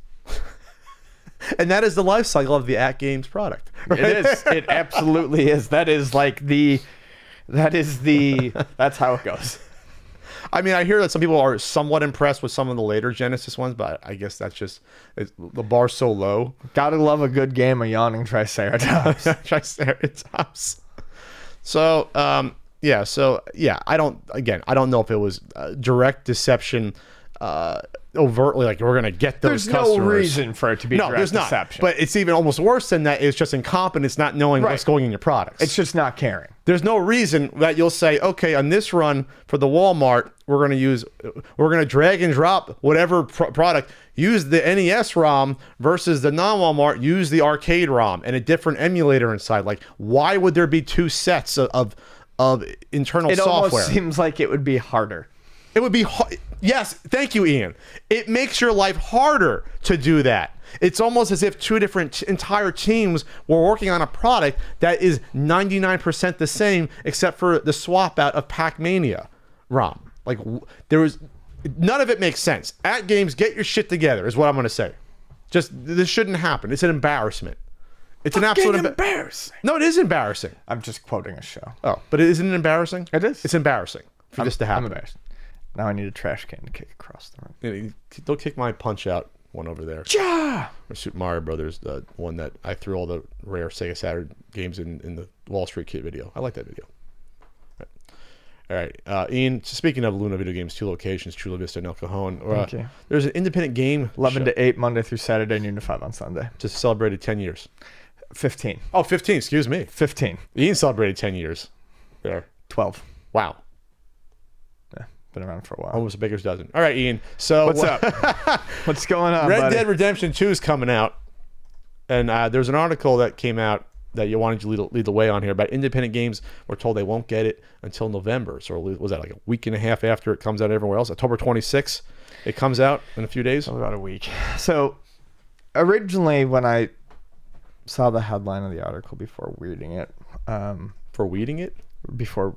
Shut up. I said weeding it. Hello. Independent game shops told they won't get Red Dead Redemption till November. Didn't like that headline much, and I normally very much like this writer's writing, but independent game shops told they won't get Red Dead Redemption until November 2nd. First, I thought that was like a blanket statement.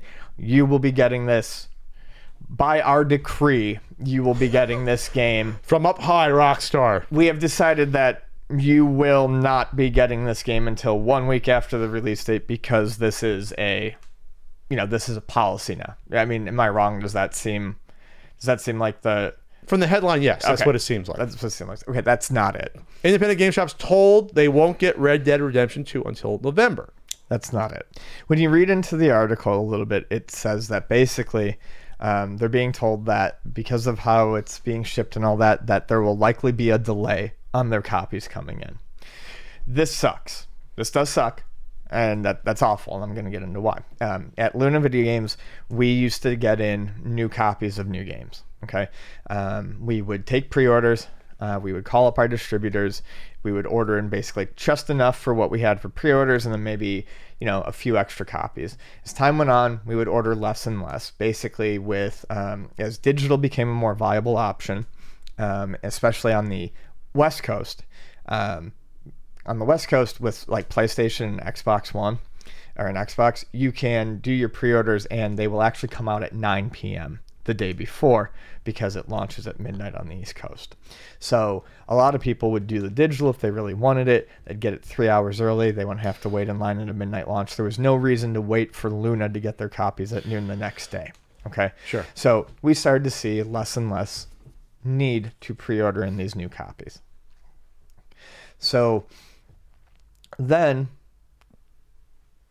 I think probably because of street dates and things like that, instead of getting games in like 2 days early or a day early, we started getting them like on the line at like noon or 1 the day of release. This made people who wanted to play games very antsy. Some people would start to cancel pre-orders. They would literally not want to wait the extra 2 hours. They might have taken the day off. They would cancel their pre-order. They would go get it at GameStop or something like that. If we didn't have it at, open, if we're like, well, our UPS truck is getting here at 2.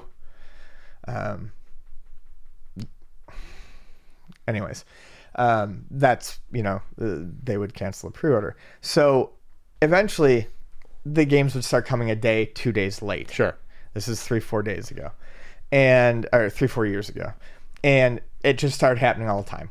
And I know that you know, we would find new distributors that would be able to get us our games on time. But the only way to really guarantee that was to order a ton of copies of them. Sure. And then you would have to really put in an advertising blitz to get all these copies sold. And you'd start finding that your take from getting these games wasn't worth it. It wasn't worth all of this hassle. So years ago, Luna just said, screw it. We're not ordering in this new shit anymore. And I think a lot of independent stores back then realized, well, this is where we have to decide. Are we going to put the effort into selling these new games, or are we just going to wait for the used copies to come in a week or two later? Because they really do. So we get to this. Let's be clear here. This isn't Rockstar controlling this supply. Exactly. It's a regional suppliers, right? This is regional supply. Well, it's how Rockstar ships them out, but Rockstar's not telling companies that Rockstar's not telling independent game stores that you have to wait 1 week because of a special thing that we're doing. This is just regional distributors and things like that, and how the industry works. Now, independent game stores just don't get anything on time. So, and that's just because obviously the first stock's going to go to the biggest customers, Walmart, big box stores. They're going to go to GameStop to make sure they get their stuff on time. So either there's not enough stock to go around, or just isn't time to deliver to all the independent little shops outside of the big main shops. And it sucks. It sucks. It's awful. But this is something that is known and has been known for a while. So I take some issue with some things in this article. Okay. And it's not really what's written, it's what this guy says, because it's... Someone interviewed, you mean? Yeah, the person who was interviewed, because it's... I feel like this article is a bit sensationalist, and it's it was done around So, okay. This gentleman says he spent over $3,300 adorning a small local chain of Pennsylvania video game stores with billboards, flyers, posters, and other displays. In another article, I'm pretty sure it was just $3,300 for the billboard alone. Anticipating the Western Adventure game, Rockstar pre-ordering 2 years ago. His customers began pre-ordering 2 years ago.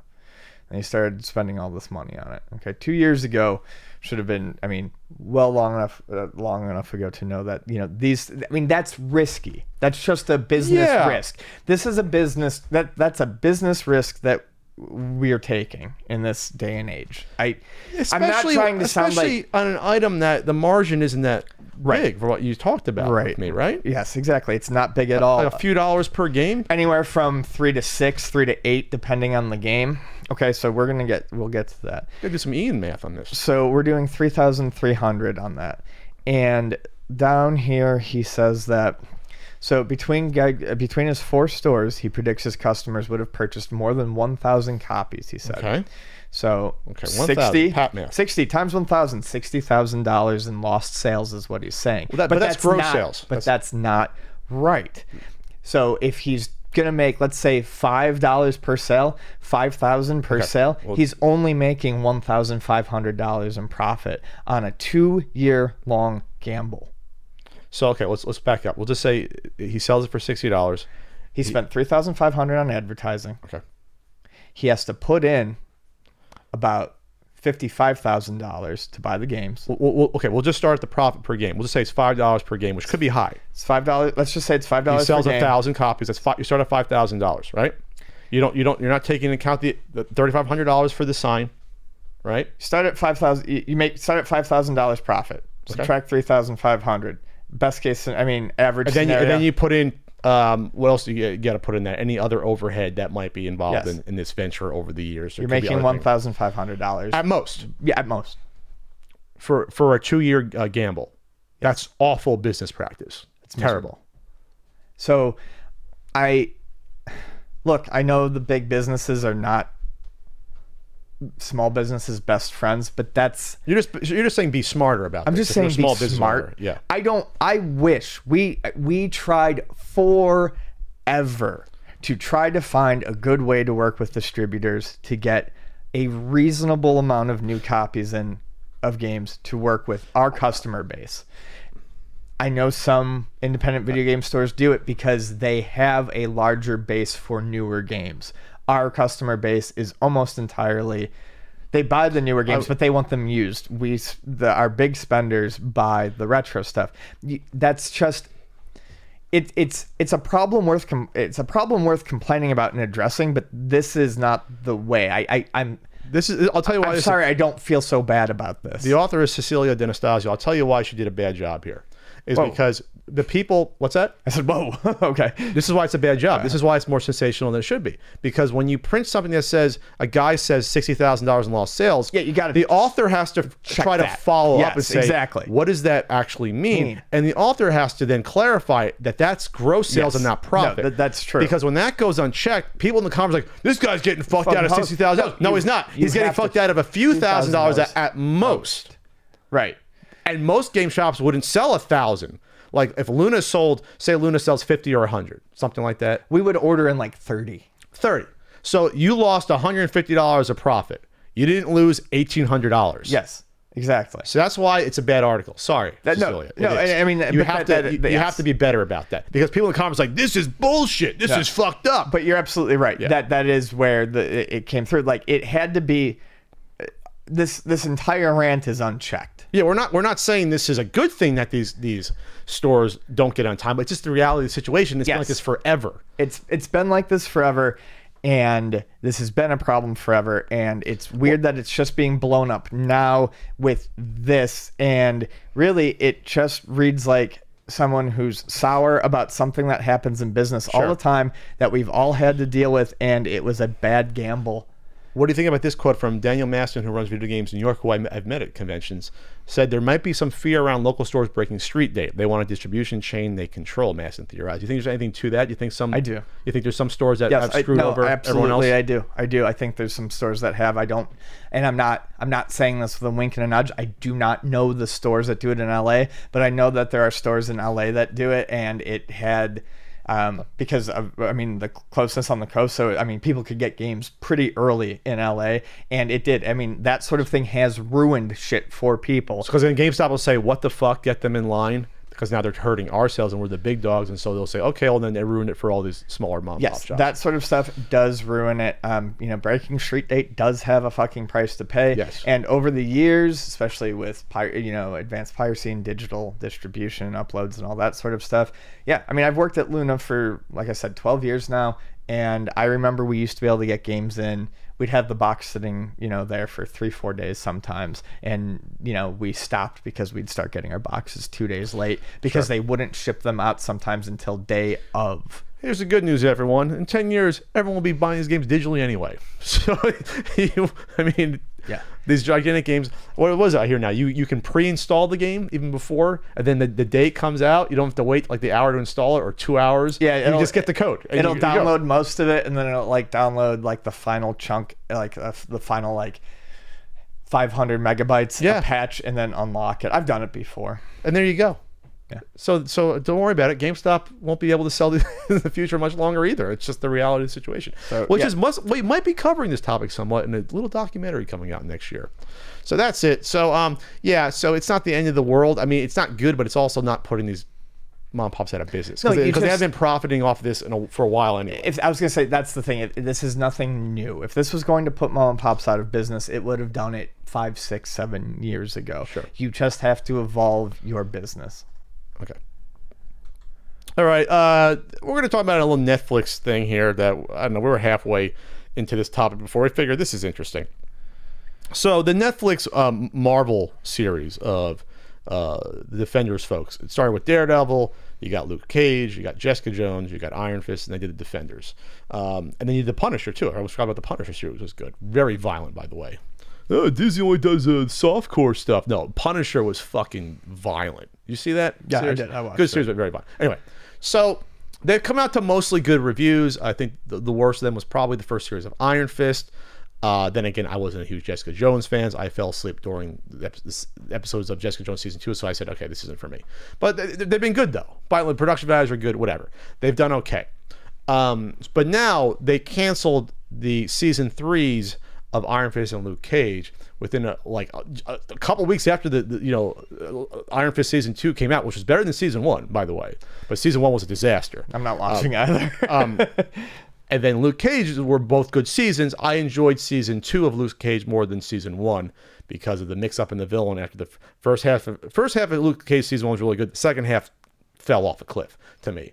But they're both good series. I really need to see season 2 of Luke Cage. I love season 1 it was good. of Luke Cage. Yeah, it was good. But the second half, second half of season 1 was not the best. Only in retrospect to me did that happen. But while I was watching it, didn't bother me. But in retrospect, yes, the first villain in season 1 was so good that Cottonmouth. Cottonmouth versus Diamondback. Yeah, exactly. So much better.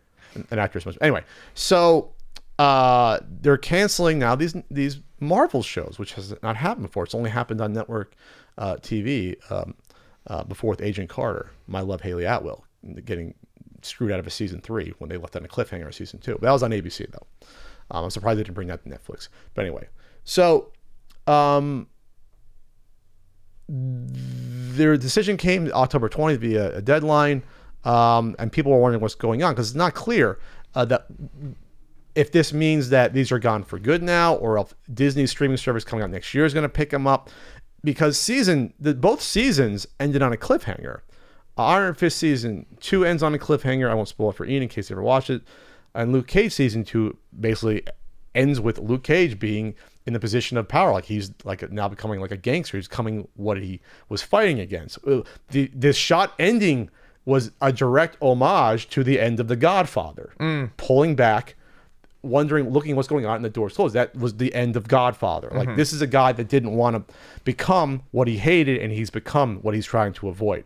So some very interesting things going on with these series. And so I don't know how ratings work on Netflix. I don't know how they weigh the pros and cons. I mean, South Park did the episode last year where they approve every show that comes on Netflix, and okay, you're approved. Like, they rubber stamp anything is on Netflix.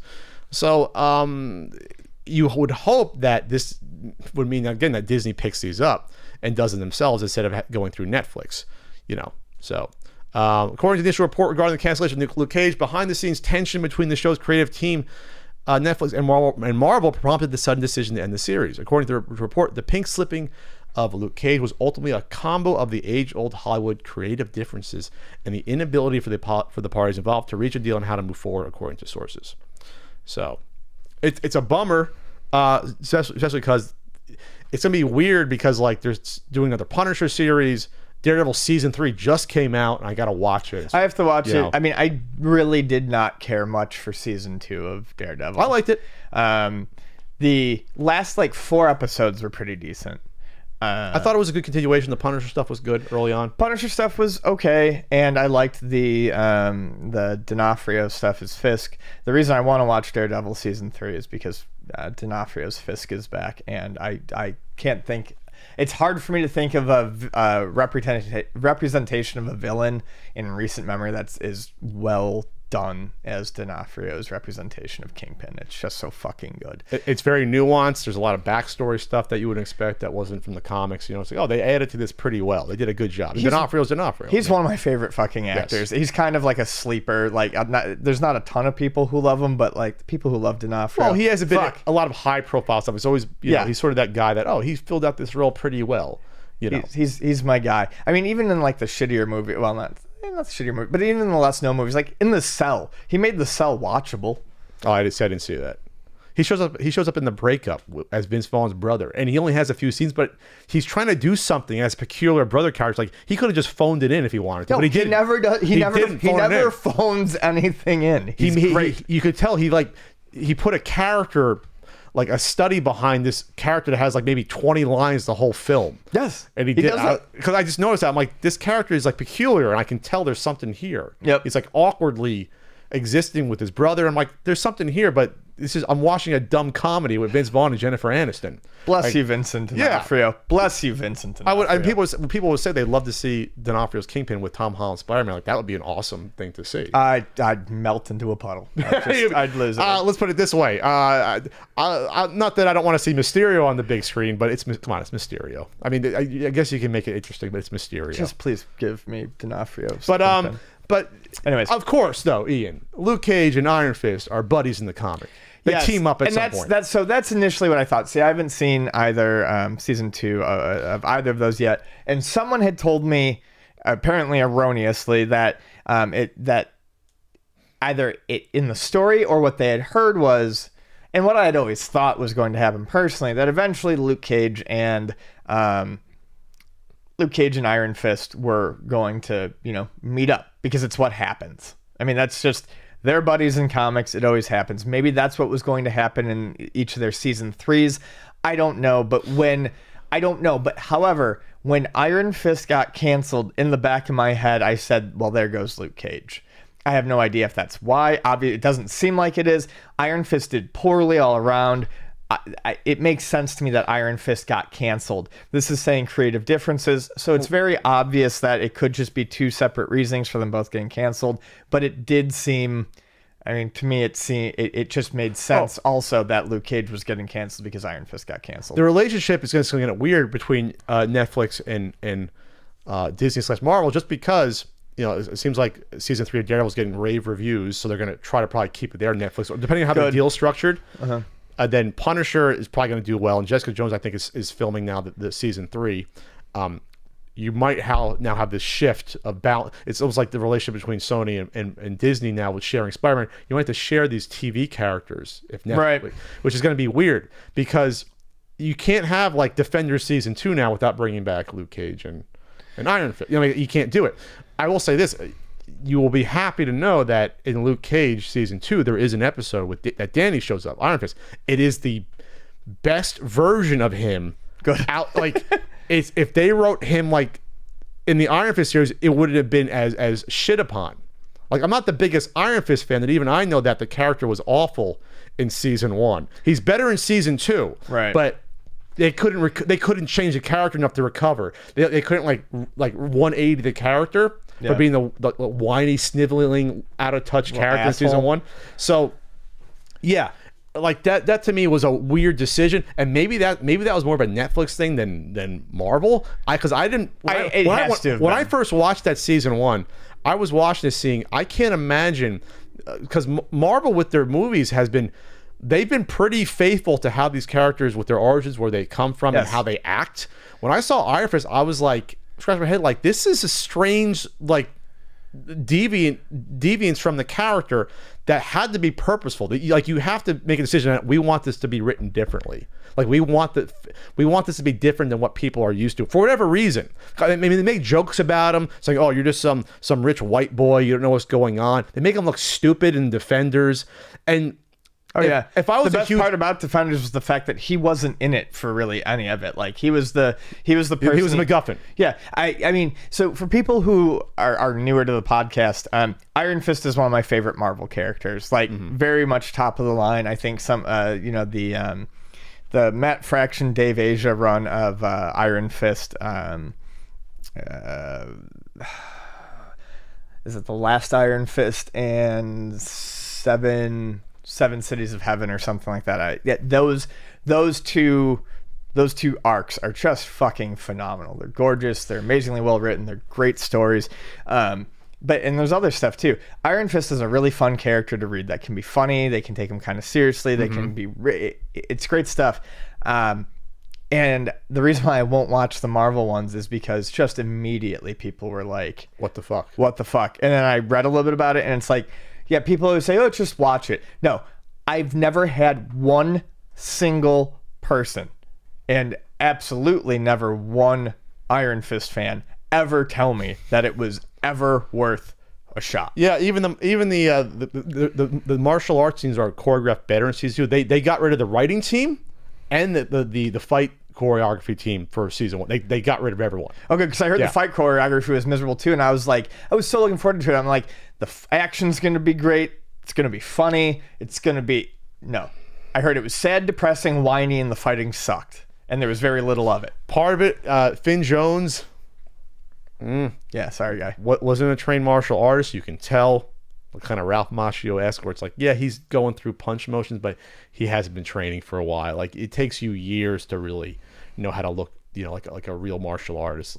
Like, even when I can't watch even The Matrix with watching Neo throw those punch and kicks. I'm like, he doesn't look like he's actually knows what he's doing. But anyway, so it's a shame, but watch season 2 of Luke Cage, because when Iron Fist shows up, you're like, oh, okay, this isn't the shittiest version of what him. Could have been. I mean, maybe I'll just cry, dude. I mean, maybe I don't need to see that. Well, but maybe you'll see Disney on the streaming service. You'll pay $9.99 a month to see that Heroes for Hire. Because there's something there. The chemistry between the two actors was there in the limited amount of time we see them. Sure. But I think the writing, for some reason, hamstrung. Either they were ashamed of his character. It's almost like they were ashamed to write him this day and age. Like, well, it's like a whitewash thing. Or there was something behind the scenes that they did not want to write him like the comics. And it's so apparent.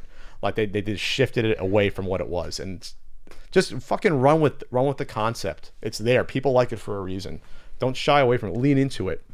And there was other cool characters in the show too, Misty and what's her name, who might have gotten a power at the end of season 2. Spoilers, So anyway, so moving on. So there's another huge eBay auction game store listing we're going to talk about. We are covering this one. We're running out of topics. So it's $150,000 or best offer, of course. From some woman. Is that a familiar name? Did you cover this before? Yes, we did cover this one. It's just still up there. Is it still up there? Yeah, I think this is just because. Yeah, it is. This is This is just the finalized. I'm looking now. This is the finalized lot. Remember when we looked at it the first time? She was still gathering everything together. Yeah, a few months ago. She was still gathering everything together. At that point, she had only had like all the systems and stuff. This picture is like still the same. Okay, so this isn't going to be a real topic. Nope. Damn it, we don't have a scumbag seller of the week. Unless you can think of one right now. No. It's on AtGames? No. All right. AtGames. This is the scumbag seller of the week. Yep, sorry. Unfortunately, we did do this. All right. Patreon poll Q&A. Ian, how do you access the CU podcast Patreon? And what do you get with there? So you go on the World Wide Web and you surf on over to patreon.com. You open up your Internet Explorer, Netscape Navigator. Netscape, preferably. You go into the URL bar, http://www.patreon.com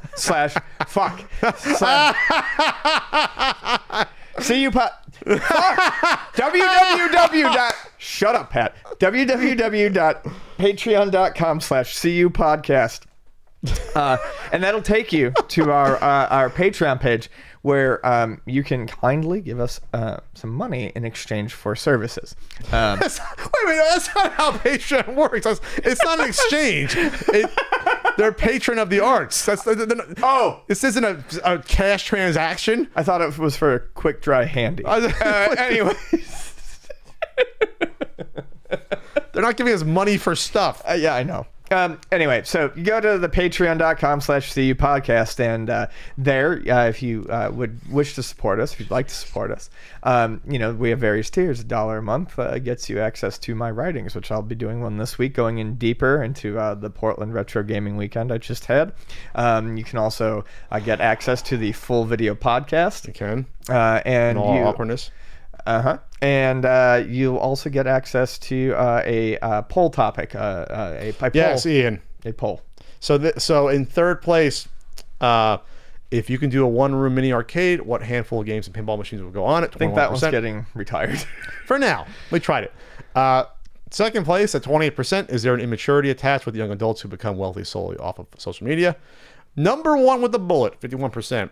What high-priced retro games are most likely to crash in price in the future, Ian? We'll start with you. I think a lot of them will be the ones that are high-priced but not particularly fun to play. Are we talking specific titles, or are we going for systems in general? I would start with specific high-priced titles, but then maybe go system by system. But we talked in the past about how we don't think TurboGrafx would go down that much just because there isn't a lot of them out there. Yeah, I don't think Turbo is going to drop significantly. I think we're going to see a lot of fluctuation in the coming 5 years. I don't think it's going to happen as quick as Pat does, but I do agree with him. I think Nintendo games in general, we're going to start seeing dropping prices on. I think the ones that we're going to see prices drop on the quickest are going to be games like Little Samson that... those are the types of titles that, for instance, at Portland Retro Gaming, I don't see moving on the show floor. I do see those in the cases. I saw one case that had like 2 or 3 of them in a case. Uh-huh. And those aren't moving. And also, by the way, that's a really bad sales tactic. If you have, you don't want to put multiple of something. If you have multiple very rare games No. and you're putting high price tags on them, do not put 3 of them in there. No, because, you put 1 in there. Yes. Because then people are going to know that it's not worth $850 or whatever you put. I don't know what price. I'm sorry, I missed what game you're talking about. You're talking about Little Samson? Little Samson. Of course. You don't. The game du jour. Yeah, you don't put. It immediately makes whatever high price tag you see on there look absolutely phony and unreasonable. Because it's not as rare as you think. Because you have 3 copies of it. So I do think, I've always thought that Little Samson will absolutely be one that goes down in value very quickly. Oh, yes. I think, honestly, I think that's probably going to be one of the first and biggest hit ones. As soon as we talked about this question last night, that was my answer. I think Little Samson is going to, it's not going to become cheap, but that one is going to have hundreds shaved off of it. Yeah, Little Samson, I was arguing with Ian, or not Ian, we were having a discussion before the guidebook about, is this even a rare game? Yes, I do think it's rare. I don't think it's... I don't think it is. I think it's just very uncommon. I see less of so many other... I see a hell of a lot less bases loaded 4s than I see Little Samson. I see bases loaded 4 coming into the store 2 or 3 times a year. I've seen 1 Little Samson come into the store. Little Samson is rare. From where I sit, or people just holding on to it more than a base loaded 4 because it's a sports game. I go to conventions. I see a lot more Little Samsons for sale than base loaded 4. Of course you see them in conventions. Because people want to show them off at conventions. But bases loaded 4 is a hard to find game. You should be showing off a game like that. Or a Kid Clown. Kid Clown's harder to find than Little Samson to me. People want to show off what they have that they think is expensive and impressive. I think Little Samson counts as rare. Not the rarest, not by any means. Okay, I would argue at any point in time in the past 10 years, you go on eBay and search for Base Loaded 4 or a Kid Clown versus Little Samson, there's going to be a hell of a lot less than those. I definitely don't think it's uncommon. I would call it rare. I'm not arguing. I'm not saying it's the rarest game very in the world. Uncommon, not uncommon. It's as uncommon as Chiller is. You don't see it. You know what I mean? It's rarer than that. I'm going to say firmly it's rare, but it's not the rarest game on the system. And I certainly do think it's going to be one of the games that loses some... It's going to be a game that drops in price the most. What do you think? It'll drop to like where Jetsons is? Like it'll be like a couple hundred or whatever. What's Jetsons going to a certain... I'm just going to say it's going to drop to $450. So like half. Stuff like that in Dinosaur Peak might just have the value. Sure. Over time. When you look at... I think it'll lose more value than Dinosaur Peak. I think it's more common than Dinosaur Peak. Probably. I'll say that. Probably. In terms of like heavy hitters, I would think... I mean, I can go back to Steam Events. Steam Events is one of those games that it's really going to just hinge upon how many completionist collectors are going to be around 10 and 20 years from now. There's still going to be people that need that game. Games like that, they need to complete their set. The games that are trash and you wipe your ass with, but you need them to complete the set. Are those the games that all of a sudden people are going to be like, I don't need a set anymore. So you have to then sell the game you spent $10,000 on and try to find someone else to complete their set 10 years from now. And I don't think they're going to be out there at that point. There might be a couple, but I think at that point people are going to be either they found it or they moved on.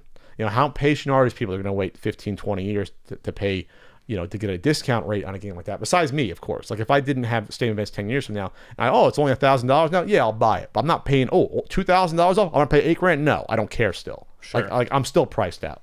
So at what point do those games re-enter the market and where do they stop at? And that's not the Steam Events. That's the best example because that game is trash.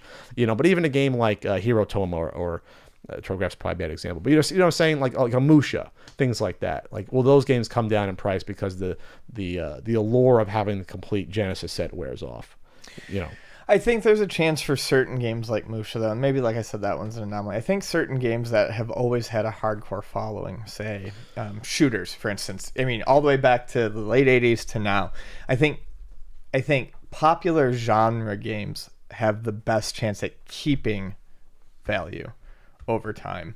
When you say popular, ones that didn't make $1 million of, but they're popular that people know about it. I mean, like a popuare genre. A popular genre. Games in a popular genre. Say like shooters. Okay. Shooter collectors are crazy. Shooters are not linked to a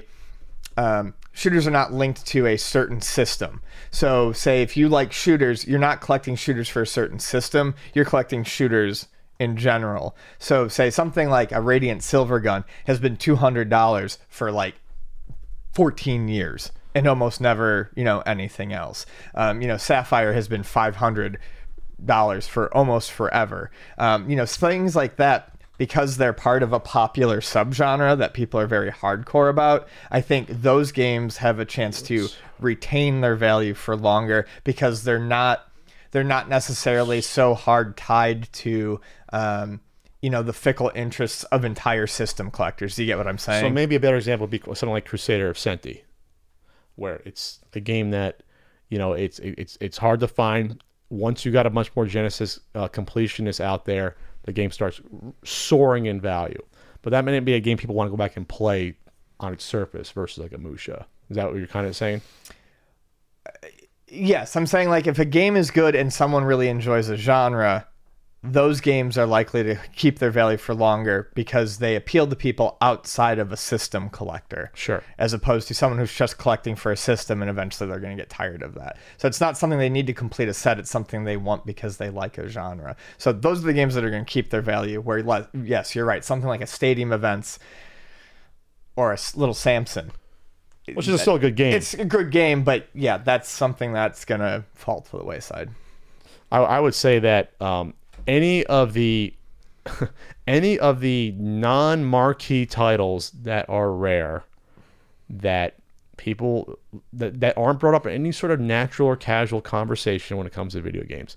Swordmaster, which is a decent game, but those are the games that will plummet in value as we get older and older. And then it could be surprisingly that when you think about, Super Mario Brothers 3, 50 years from now, that might have some sort of value still because that'll be a game people still fondly remember, and Nintendo will still be around. I think that'll be the shift. And I think most people agree with that sort of standpoint that is going to be the more likely scenario. Oh, yeah. No, absolutely. Where rarity will matter, and because it happened with comics. There's a hell of a lot of comics that are rare from the 40s and 50s that are a lot harder to find than superhero comics or popular, but it doesn't matter. People don't want them, People will misinterpret rarity and popularity. I mean, people will still pay a decent amount of money for a really nice copy of the Beatles' White Album, and it's not like there weren't any copies of the Beatles' White Album. Sure. Whereas, significantly less printed albums of good music from that era will go for $5 in a bin. You know what's going to plummet in price? Those Panesian games up there will plummet. No one's going to give a shit about those Panesian games 20 years from now. That'll be a bad decision for me as the last games I got. Hopefully that Caltron 6-in-1. The Myriad 6-in-1. It's an oddity. That was not at the NES Museum. I teased John Hancock about that. John Hancock. There weren't any unlicensed ones. No, they were. The unlicensed were on one shelf laid out by publisher. It was cool. You had all the color games in a row. Okay. I thought they were only claiming a complete license. No, they had everything. Oh, okay. They had everything there. Didn't have the Myriad. That's just a Caltron variant. So that's the stuff where it's like weirdly rare, but no one gives a shit about it. Which is like anything though. There's baseball cards a hell of a lot rarer than Onus Wad in your baseball card. Oh yeah. But he's a Hall of Famer. There's a story behind it. That's why it goes for millions of dollars. The same sort of deal happens here. So anyway, I go back to the story about the piano rolls. My grandfather had a lot of piano rolls that are probably really, really hard to find, but no one gives a shit about them. 80 years later. So, all right, cool. Is that it for the question there? Mm-hmm. The CU Podcast is proud to be working with NordVPN. It's what I use to keep myself safe online, and you can too. If you care about your privacy and the security of your information, NordVPN is giving you all 66% off a 2-year plan when you go to nordvpn.com/CU Podcast or use code CU Podcast at checkout. Ian, do you know what a VPN is? Not really, no. It's a virtual private network. Please. That's right. And it protects you, helps you. You can maybe check out the Netflix in other countries. Shh, don't just say that. But if you're doing anything online, your information and browsing habits are out there for anyone to get a hold of. When you use NordVPN, you have access to over 4,000 super speedy servers in 62 countries, and those connections secure your information using military-grade encryption. That means your information, what you do online, is nearly impossible to track. I use the app for my phone. It's also the computer, laptop. When you're getting free Wi-Fi somewhere, like at a convention, it's a little bit safer, a little peace of mind. It's also the top VPN choice from PCMag.com. So there's other potential benefits, like, you know, hopping on servers around the world, see if you can stream, like Ian mentioned, other countries right there. They don't know where you are, but I want to get the BBC stream stuff going on. News sites. Yeah. Again, get that special offer, 66% off a new plan for 2 years. Go to nordvpn.com/CU podcast. Q&A time now on this strange CU podcast. It's a subdued CU podcast, I'd say. Yeah, we don't have the energy. We're both tired. This is from at Keeping Up Gaming. Marching into that top 5 of CU podcast Q&Ers. Yeah. Do you think that young people who become famous overnight thanks to social media are setting a bad example? What advice would you give them? That's a broad question. I mean, not all of them are, but yes, some of them, absolutely. I mean, all you have to do is look at someone like Logan Paul and see that they set horrible fucking examples for people. Well, just for behaving. Yeah, just for behaving. Yeah. You know, and their behavior. In terms of maybe like inadvertent bad examples, you know, maybe setting a bad example without knowing it. Sure. I mean, not everyone can achieve that sort of immediate overnight success. Doesn't mean that someone shouldn't try to do what they want to do if they see other young people achieving that sort of success overnight. But, I mean, I don't know. This just kind of goes back to something that I've always said, and I think a lot of people say. Everyone would do well to do some time in a service industry. Everyone would do well to do some time behind a counter, waiting tables, bartending, prepping food, cooking, doing something where you have to be in the face of people and dealing with humans and realizing that everyone's human. It's a humbling experience. It's a humanizing experience. That's what I would say. If you get famous overnight and you get to the point where maybe you don't have to step out and do a job in the world like that, maybe... we'll just say an honest, hard living. Yeah, an honest, hard... I mean, that's not to say that this isn't jobs, but I'm just saying, like, go do some manual service industry labor. Go do it. You know, and realize that you are maybe lucky enough to be able to walk away from that in 6 months, and you don't have to do that for a living, but just try it. Go out there and do it and see what it's like. I think it's what's happening is that these kids are getting famous when they're like 17, 18, 19. They get to bypass that. They bypass the awful summer jobs we all have. I had bad blistering jobs working in the supermarket and at Suncoast, which is probably worse than the supermarket. You're like, to do those jobs gives you an appreciation for what goes into, yeah, like you said, you interface with people. You have to develop customer service. You have to be nice to people you don't want to be nice to. Like you have to. That's your job. You got. I was getting paid $5.15 an hour and getting spit upon. Sure. But that's how you learn how to act too. Yeah, it's a discipline.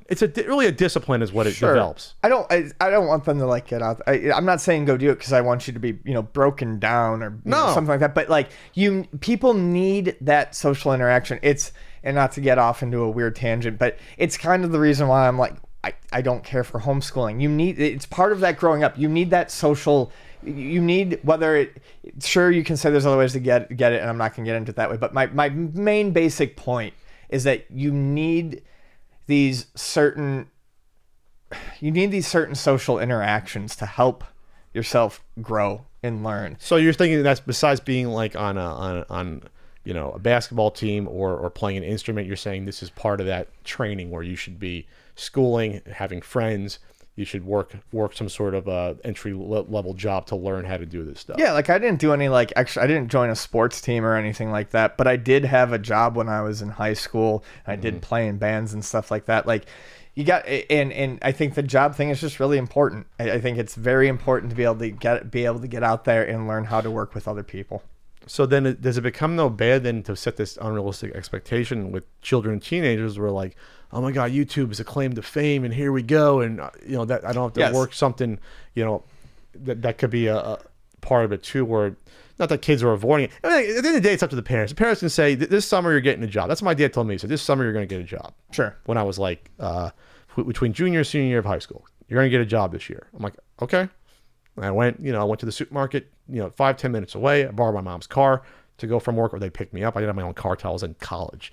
And I worked there. I worked like, 30 hours a week, Like that weird, almost full time when you're young. You don't realize how much you're working. You know what I mean? You don't realize it. Sometimes 35 hours I was working. They got right to the point where it was legal in New Jersey. You're like, oh shit. Yeah, I'm working an 8-hour Saturday and Friday shift. Like I worked at least 1 or 2 days at a Friday, Saturday, Sunday every weekend that summer. And not that you appreciate it. To me, it was a whole new learning experience. Like, this is a new world for me. Like you're not used to. It's a new set of people you're around, the people, your coworkers, and most of them are your same age, except for that weird guy who probably should have gotten out of it by now that ends up getting fired for stealing something. His name's Lon. He's 38 years old. He brings you brownies every Sunday, and you're pretty sure they're full of poison, but everyone eats them. I mean, this is a real person I'm talking about.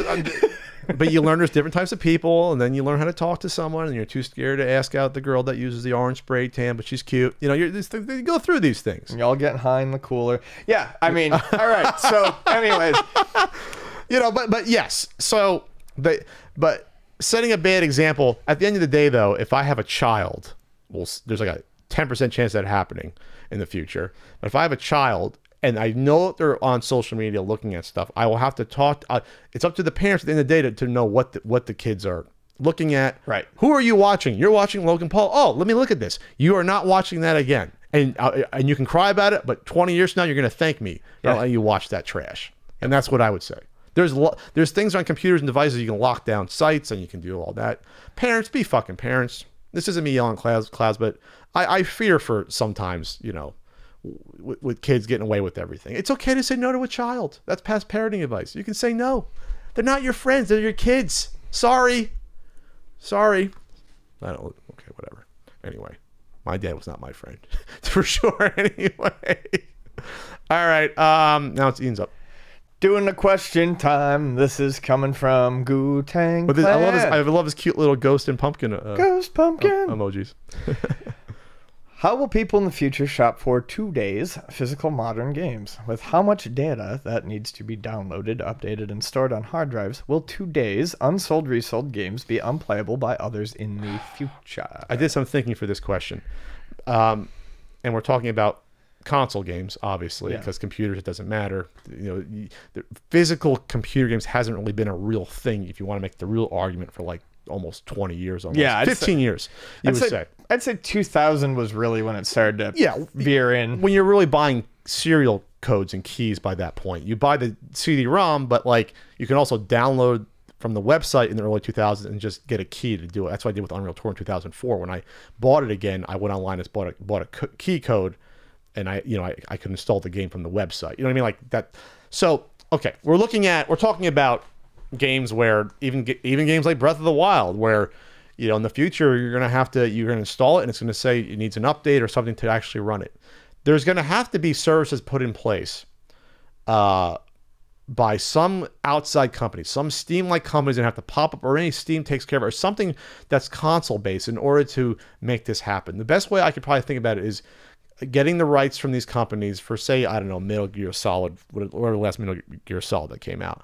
Getting the rights from Konami for the game, but also all the DLC and download updates you need up to that point in time, storing it somewhere, and then getting that back to you. And it may be on a PC at that, like 10 years from now. There may be that, you know, that PS5 emulator that gets licensed to do it, because maybe Sony won't want to deal with it, or they don't want to. It's going to be weird. It also depends, well, obviously, if Sony's still around reselling the same games on their future stores. But if not, you're going to get into a conundrum where someone else is going to have to supply that online future store to basically make it a digital download in the future. That's basically what you're going to be looking at in the future. Yeah, there's really no good way to do this.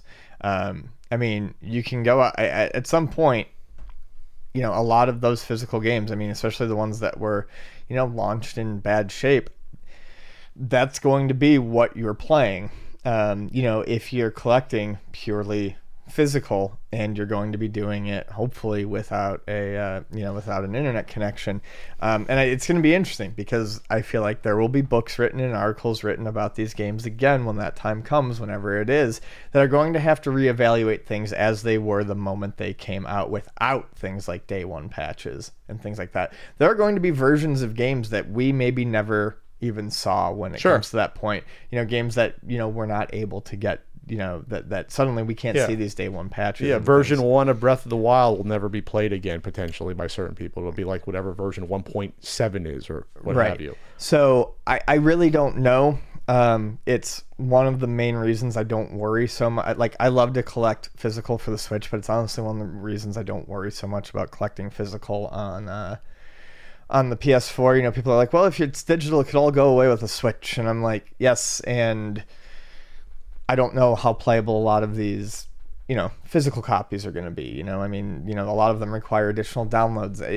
It's not, point blank, it's not an ideal time for video games in terms of physical or digital at the moment, I don't think.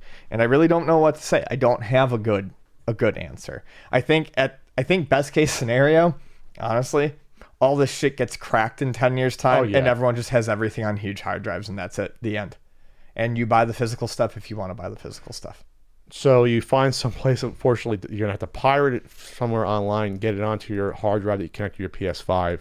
Yep. And then play it, or probably thumb drives. Thumb drives, I got like a 128 gig thumb drive laying around over there. Everything's just to be on thumb drives. Yeah. And that'll be the way you play games. Yeah, well, it'll be the Scumbag Silver of the Week selling, PS5 games 10 years from now on thumb drive. It'll probably be that. Yeah, but Something I mean, like at that point, it may be the only fucking way. Yes. So you would understand that at least. Yeah, I'd understand a little bit better, when a game that's, almost unplayable out of the box, like, say, I love it. It's my favorite Fallout of the modern ones, but Fallout New Vegas was just an absolutely broken fucking mess out of the gate and needed a lot of patches to really fix it up. Mm-hmm. If you want to, in the future, if you're playing a cold copy of that game, you're going to need stuff like the patches and the updates. Sure. So, I don't know. All right. Nothing more much to add to that. So we'll see if a service pops up. Maybe we'll Shark Tank that, Ian. We'll Shark Tank that good old games version 2028. Where that's what it's going to be. Yeah, no, right? It's going to have to be in some capacity. But I honestly think this will all shift to the computer because that's where they'll be able to do it. Yes, very much. Eventually, you're going to have to treat your consoles like a computer, anyways, or just dump it all into it.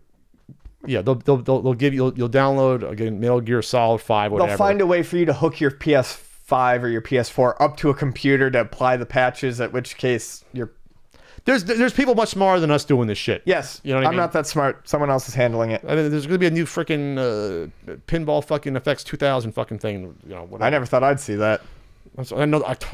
No, I didn't. I didn't. So there you go. Nearly wet my pants. All right, and then last question from @JuiceBox. Explain the difference between retro video game preservation and every retro video game being available to download for free. I think some people don't know there is a difference. Okay. I'm going to keep it pretty simple here without getting into a ton of nuance. Please have nuance so we got a full topic. Well, it is a fair, it's enough. I know I can talk myself into a hole here. Part of video game preservation is having everything available out there so that it can be researched, played, explored, looked at. That's important. You need to have an archive of everything. You need to be able to access it. And yes, that can be phrased as such as being able to play all video games for free. Sure. That's one way of wording it. Sure. Absolutely. What it makes video game preservation different than just looking at it is playing video games is true video game preservation is making sure that everything is there, warts, bugs, errors, problems, and all, as well as documentation, everything that goes around it. So, for instance, a classic example of video game preservation is Oregon Trail. It's one of those games that is, as far as I know, still, as of a year or two ago, has never really truly been properly preserved. The version that's always around, the Apple II version that's always around, always has the gravestone that you can find that says, "Here lies," I think it's Dave, pepperoni and cheesy. It's the copy that was ripped. It's the copy that's been floating around, but it had a save on there. It had a save with that gravestone on there. It's not original. It's not as it was intended. It's not the genuine article. It's not clean. It's not clear. So video game preservation at the end of the day is a true preserving of the genuine article as it was. No bugs, no modifications, nothing like that. Sure. I believe it was when Socks the Cat came out. I think it was Socks the Cat. It was dumped, but there was concern because they altered it. They altered a bug and altered an intro, and they were holding on to the original ROM. Which I don't think they ever released the original one. Don't know. I haven't looked into that in a while, but yeah. Don't know, and I'm not going to get into like a huge thing on that. But that was alarming to me. That's alarming, and that would be an instance of, okay, the game's out there, but for historical, accurate preservationist purposes, that game is not, at least publicly, preserved. It's like having a reproduction of a painting out there, but not the actual painting. It's like having a colorized old film instead of the black and white. Precisely. Yeah. So to me, that is kind of where you really get into the big differences between preserving and just playing. When you're preserving, some of that stuff is actually not going to be playable. But video game preservation is also, it's not just ROMs, it's not just playing the games, it's also the documentation, the boxes. When we get to things like we talked about it before once on when it was when they put the versions of the emulated versions of the handheld games on there. A large part of it is the casing, the packaging, because that was a big part of how the game played and made you feel. There's a lot of aspects to preservation that go beyond just the game itself on a screen. Sure. I think there's with video gamers, there's always a sense of entitlement that I have not seen to that extent with other forms of entertainment. Because when it comes to movies, I've never seen someone say, I want all the movies available for free. Right. I've never seen someone say, I want every single piece of music available for free. I've never seen No. that. And maybe because it's older generations that weren't used to that. They used to originally, with movies, you had to go to your theater and a matinee to watch them. You couldn't even watch them on TV, at first until they started coming, I think, in the 60s, So with video gamers, it's always been, and this is because emulation is such a great thing, and you can so easily download. And most of these games are up until the early 2000s. All these games are easily downloadable. They're small. I mean, it was miraculous when I found out all the arcade ROMs were minuscule and tiny for the most part. It's like, what? It's like most of these, even like these beat 'em up games, they're small. There's a small amount of information. So the ease of it, I think, gave gamers a sense of entitlement. And just because it was easy and free, it should always be for everything forever. And so when Nintendo went after Love ROMs, who went over the line with offering in-browsing emulation, I'm sorry they did. I'm not on Nintendo's team, but Nintendo allowed a lot of those ROM sites to exist forever and ever and ever. And they could have tried to go after them at any time. They didn't. It went over the line. So then when Cool ROM said, oh, we're going to get rid of our stuff, and also Emu Paradise, people were like, well, Nintendo's doing this, and now this is a bad day for game preservation. It's like, no, it's not a bad day for game preservation. It's a bad day to have these games easily accessible to play immediately. All right, the games are still preserved. The games are all preserved. Yes. The ROMs are all preserved even somewhere. They're technically all preserved on the cartridges. Yeah. If you want to get super technical, every game is preserved as long as you have a physical version of it somewhere that you can pull the ROM from. If you want to get super technical.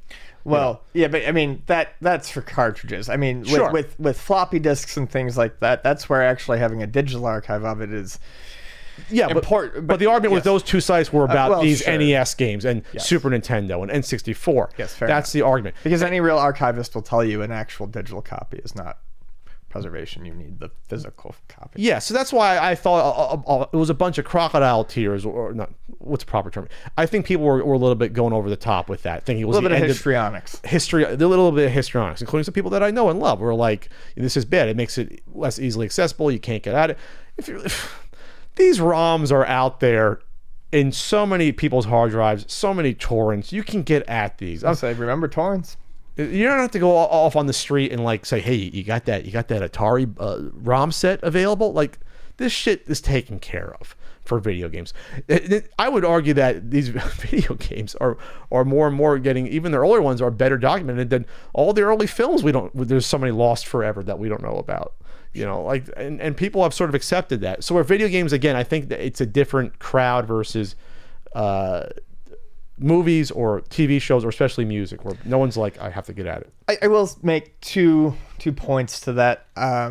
One, I think the reason why maybe the video game community gets a little jumpy is because we've talked about in the past. I think the video game community has realized we're at this point where maybe more so than other forms of media, we can get in earlier than most and hopefully stop ourselves from losing things. Sure. Before other, types of media have, before, like, okay, we're aware now and we can do this, and our history doesn't go that far back. Sure. So maybe they're a little jumpy about that. Okay, you don't need to be that jumpy, but I can understand that to a degree. Two, the only thing I would say to you about the movies and the music thing and people who play games wanting them for free, I'm not saying that they should feel like they should have them all for free, but there have been many avenues made by the people who hold the rights for movies and music to purchase those. There are almost no avenues to legally purchase ROMs and games for so many of these companies. There's tons of them. In the pantheon of entertainment, if it's popular, it gets re-released, right? So Elvis records and Beatles have been re-released and be available forever. The most popular video games mostly have been re-released in some form. Mostly, the marquee ones have been. It's still vastly different between music, movies, and games, though. Sure, but there's still... I mean, there's time. But there's still movies that were never redone after they put on a VHS. Like, they're still never put on a DVD or Blu-ray. I'm not saying it's proper, sure. Right? But those movies are still preserved. Yes. You just can't easily get at them. Yeah. I'm just saying, I think the reason... all I'm saying is I think the reason why... people who want to preserve games automatically assume free is because it's just been that way for so long, because for so long there has been no other way to access these games besides free, even if you go looking for a way to pay for them. And I would argue technically that's not the form of it, though. You know what I mean? It's not the full form of it. It's not just the digital information. No, and I agree with that. But I think that's why they think free, because for so long they've had to default to free. Whereas with music...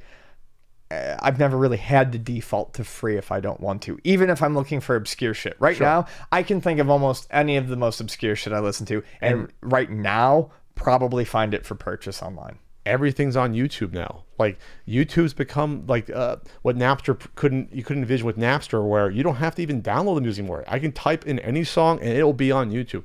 And most of the time, the artist gets a cut of that. Yeah. Like, so that's the good news. Like that, it's interesting how that's happened. It's become like a jukebox system. But you're right. There's no jukebox system for video games at this point in time. No. Where maybe every time you play the game, the publisher gets a piece of it through an advertisement. Hey, maybe that's an avenue in the future. I'd be open to that, right? A pre-roll before you play the game for 30 seconds. In general, I pirate until I can pay. That's what I do. Yeah, fair enough, Ian. People pirate to see your pockets all the time. We don't get a cut, right? No. All right. Well, is there anything else going on to see your podcast? Anything else going on? Ian's going to do a hangout this weekend. Sunday the 28th, 10 a.m. PST. I think I'm done with conventions for the year, thankfully. Thank goodness. I think so. We'll have the Mom Man t-shirt up for sale sometime, maybe soon. Maybe I'll get that out. I think it's a fun one. I'd say do it. That seemed like people really enjoyed it at Portland. I bet you we can sell them like hot griddle flapjacks. What was the thing that the last podcast someone said you can sell them like it was selling like cheesecake? Was it selling like cheesecake? I love cheesecake, man. You better sell that cheesecake. It'll go bad in a week. You better get rid of cheesecake. Cheesecake. Check out a certain Super Nintendo Guidebook pre-order at ultimatesnes.com. It makes a great holiday gift for next year's holiday. It'll be out probably by the middle of this year. It'll be as dense as fruitcake. It'll be I think a bigger book than the NES book. A real big boy. Maybe Ian does that Fire Pro article we're talking about. Big boy. Chance to impart the Fire Pro knowledge to the world. There. Fighting spirit. In 1,000 words or less. Okay, 1,000 words or less. Or 1,200, we'll see. Anyway, that's all that's going on. And That's Ian Ferguson. That's Pat Contra. We will see you in 2 weeks. 2 and 2. 2 and 2. Oh, check out that new Flea Market Madness, which is doing gangbusters because for some reason no one cares about Pat the NES Punk, but Flea Market Madness never dies. Bye, everyone. Bye.